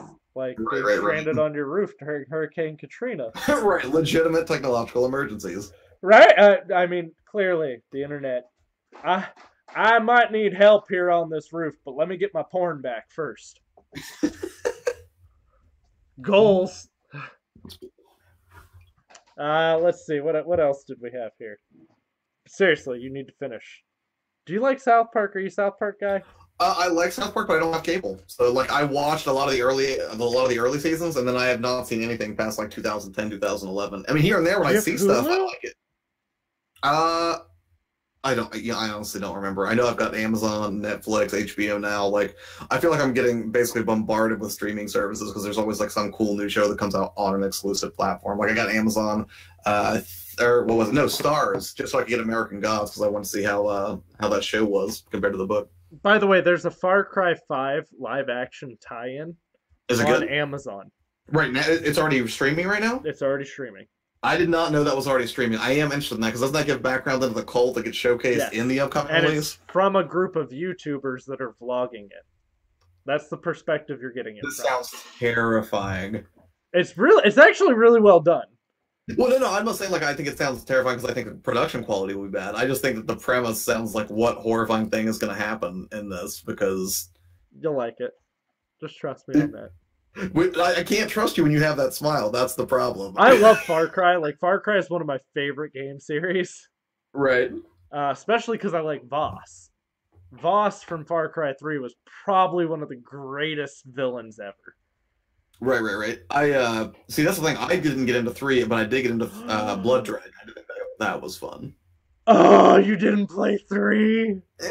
Far Cry just never really resonated with me. And then someone was so they said Primal was really bad too, and Primal was bad. I pre-ordered Primal. I've never felt so ripped off by a game in my life. It just seemed like a weird direction to take a series that, kind of depended on, sort of progression and finding new weapons and everything. That seemed like I mean, you can only upgrade a bow and arrow so many times until you get, like... Now, there were cool parts of Primal. It just wasn't as good as the other series. Right. And that's the thing. Maybe it's one of those situations where it just should not have been branded as a Far Cry game. They should have just, Yes, if it would have been its own game and you wouldn't have called it Far Cry, I probably would have been fine. Speaking of which, weird thing that I read the other day, because I'm a Silent Hill fan. I always thought that Silent Hill 4 was not originally intended to be a Silent Hill game, and then they just sort of slapped the Silent Hill name on it and made some tweaks, and then it became a Silent Hill game. That's like a complete rumor. That never happened. It was always meant to be a Silent Hill game. So this can shock you, but I've never played through a full Silent Hill game. Really? Well, do you like horror though? Because that's up there. Then not for you, sir. Well, I'll play Resident Evil. Right. But I won't play the early ones. Okay, so you really are you like the later ones for the action element. Then you're not really into the atmospheric horror, potential jump scares. So the feeling of persistent dread. I would probably play the originals if they were to give it the over-the-shoulder view. Okay. I don't like the top-down angles that they give you from the old school ones. Yeah, well, 2's better. One does not hold up very well today, at least from mechanically speaking. But 2, from a narrative standpoint, is still an amazing game. See, I love 4. 4, love. 5, it's all right. 6, terrible. Yeah, I mean, for me, it peaked at 3, and then everything just started to slowly go down. 7's really good. Silent Hill? No, Resident Evil. Oh, no, I'm sorry. Back up. I thought you were talking about... Were you referring to the Silent Hill series or Resident Evil just now? I was referring to Resident Evil. Okay, sorry. I got my wires crossed there. No, Resident Evil 4 was fantastic. I love that. 5, see, but that's the start of where I like Resident Evil. Well, at 4? Yeah. It's a good starting point, but I mean, a 5 was not as good as 4 to me. 6 was... terrible? Yeah, it's pretty abysmal. What was the Raccoon City one? Because I played it a little bit. That doesn't count. That was a tie-in. That doesn't even count. 7 was again, that's a game that I have not finished yet. Although right now I think I'm stuck at the bug lady boss is where I'm at. Oh my god! Have you played it in VR? I briefly, and then I stopped that immediately because it's just too much. Yeah. The immersive for that horror experience. It's the same reason on the Oculus I don't play Dread Halls. Dread Halls isn't even remotely close to Resident Evil 7 in terms of quality, but the atmosphere is so thick that I'm just can't do this. Have you played Until Dawn? Yeah. Yes, I have played Until Dawn because that's the one that's narrative driven. Well, wait, are you talking about Rush of Blood or are you talking about the original the original Dawn? Yes, I played the original and I have Rush of Blood for PSVR. Do you have the Inpatient yet? No. The Inpatient is the prequel to Until Dawn, which is... Weird. Yeah, and it's VR. I have it. I pre-ordered it. I have not played it yet, and I have yet to actually get into a horror game. I plan on streaming it all the way through. I will watch that, for sure. But supposedly, you can speak to it to answer the questions. Weird. Oh, yeah, I hear it's really good. Right on. But I love those style of games. If we're talking Heavy Rain was... I did like Heavy Rain, sir, and I'm pumped. What's the new one? Detroit? Is that what Detroit it is? Become Human, and then I even liked Beyond Two Souls. See, I never got around to playing Beyond Two Souls. I heard it was not that great, although I was enticed by the fact that it had Willem Dafoe and help me, what's her face? Ellen Page. Yes, thank you. Although I did see her in that remake of Flatliners, and man, that was a horrible movie. That was just so boring. Which is weird, because she's a really good actress, too. Right. And it kills me when you see a movie that has such potential, and you have a solid cast or solid talent available, but then you can tell something just did not gel together there. I think that's a really tragic thing. Completely flops.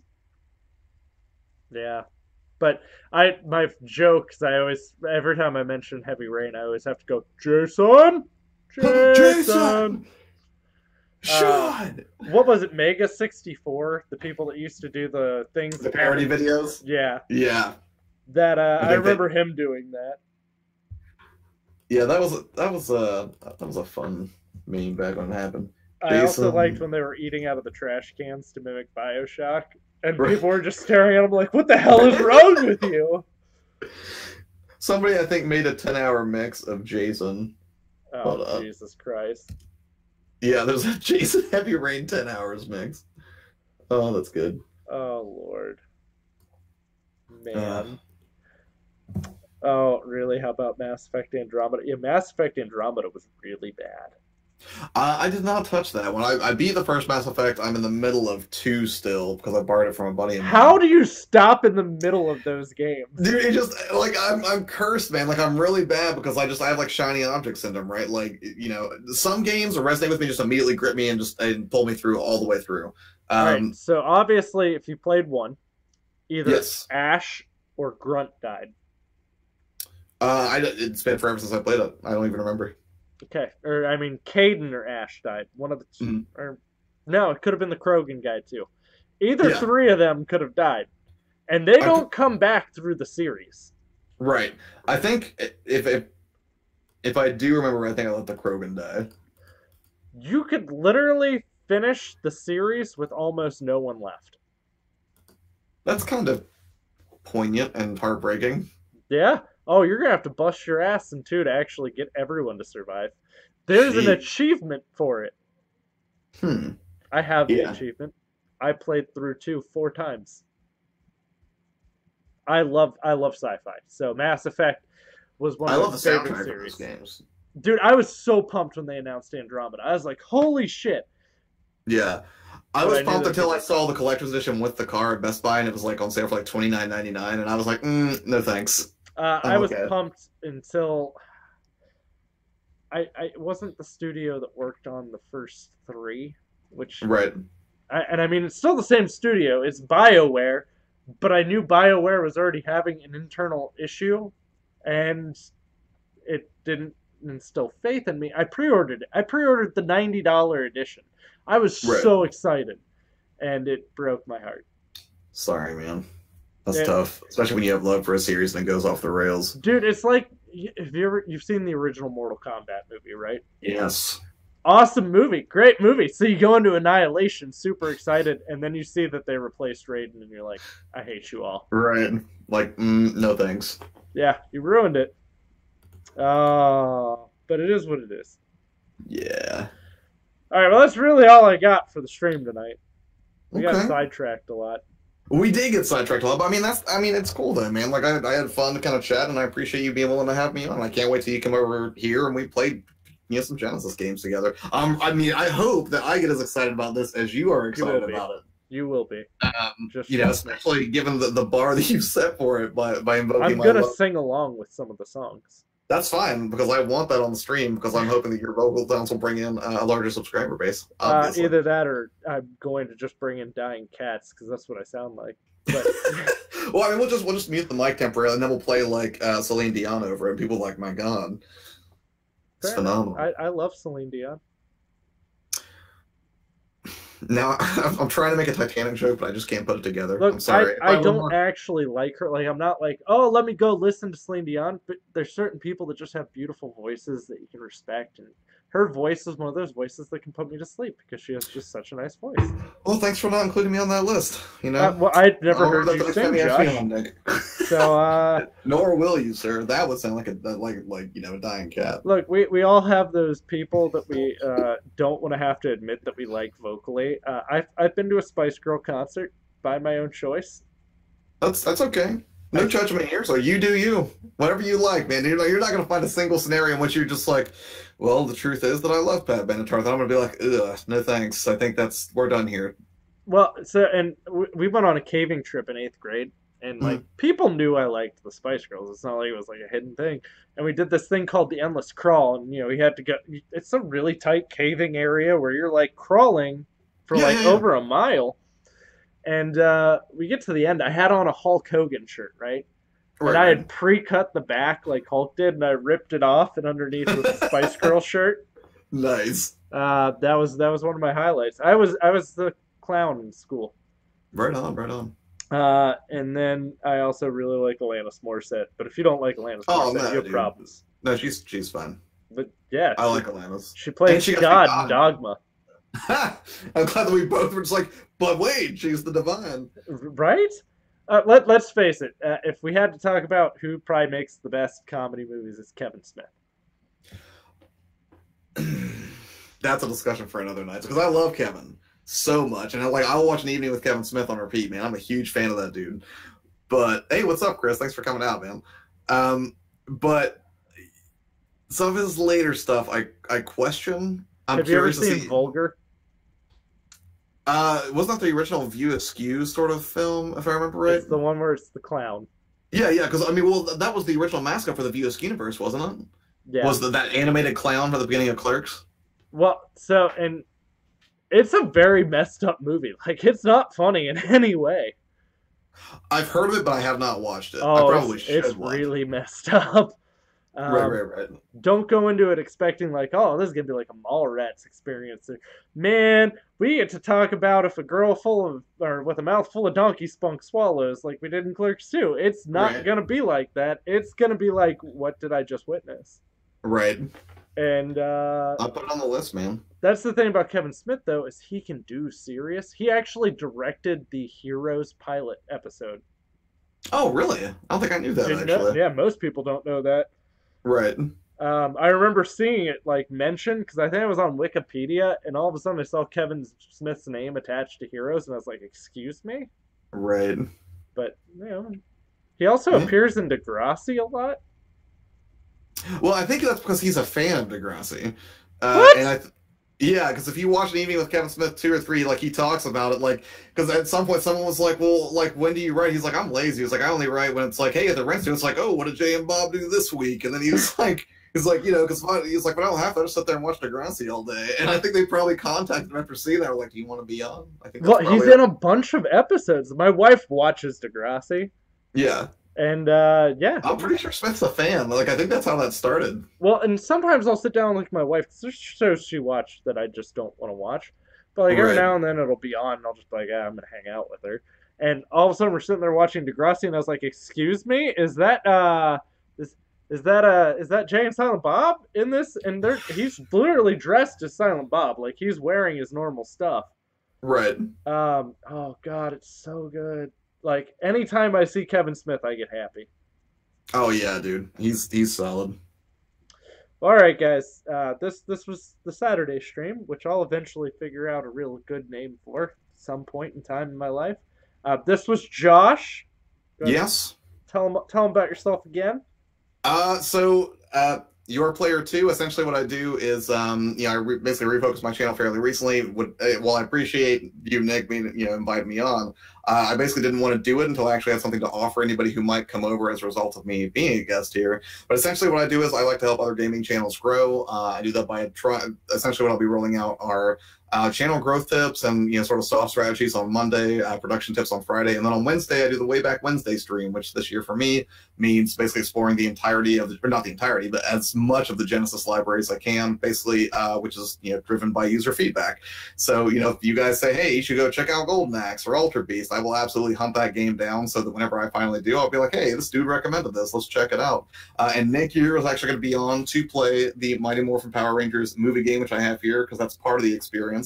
So I try to hunt these guys down complete inbox. So beyond that, I sort of do pick up video live streams on Saturday afternoons and kind of show what I got through the week. And usually some video game content in between. But that is essentially what I do. I try to put the audience 100% of the time in focus on the show as much as I can.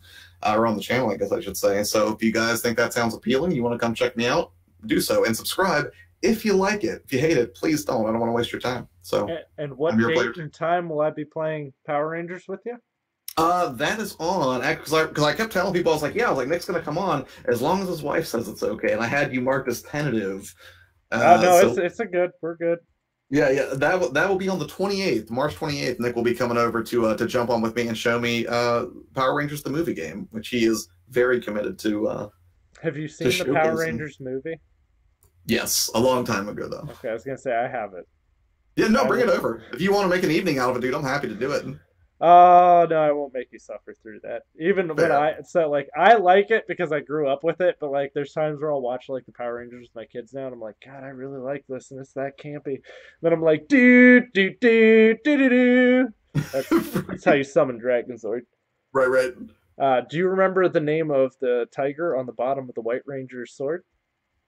Uh, no, I don't. Saba. I do now. Now that you say it, I remember it. It's funny because it was Hello, also Derek. brought to you by Sabin Productions. Was Oh, yeah, that makes sense. It's Well just done. literally the name without the end, and I don't know if that was actually tie-in or not. But all right, guys, Right. that was it for tonight. We're good. We'll see you all later. Enjoy your evenings of whatever it is you choose to do after this stream. Uh, but ah, why won't you just let me stop the stream?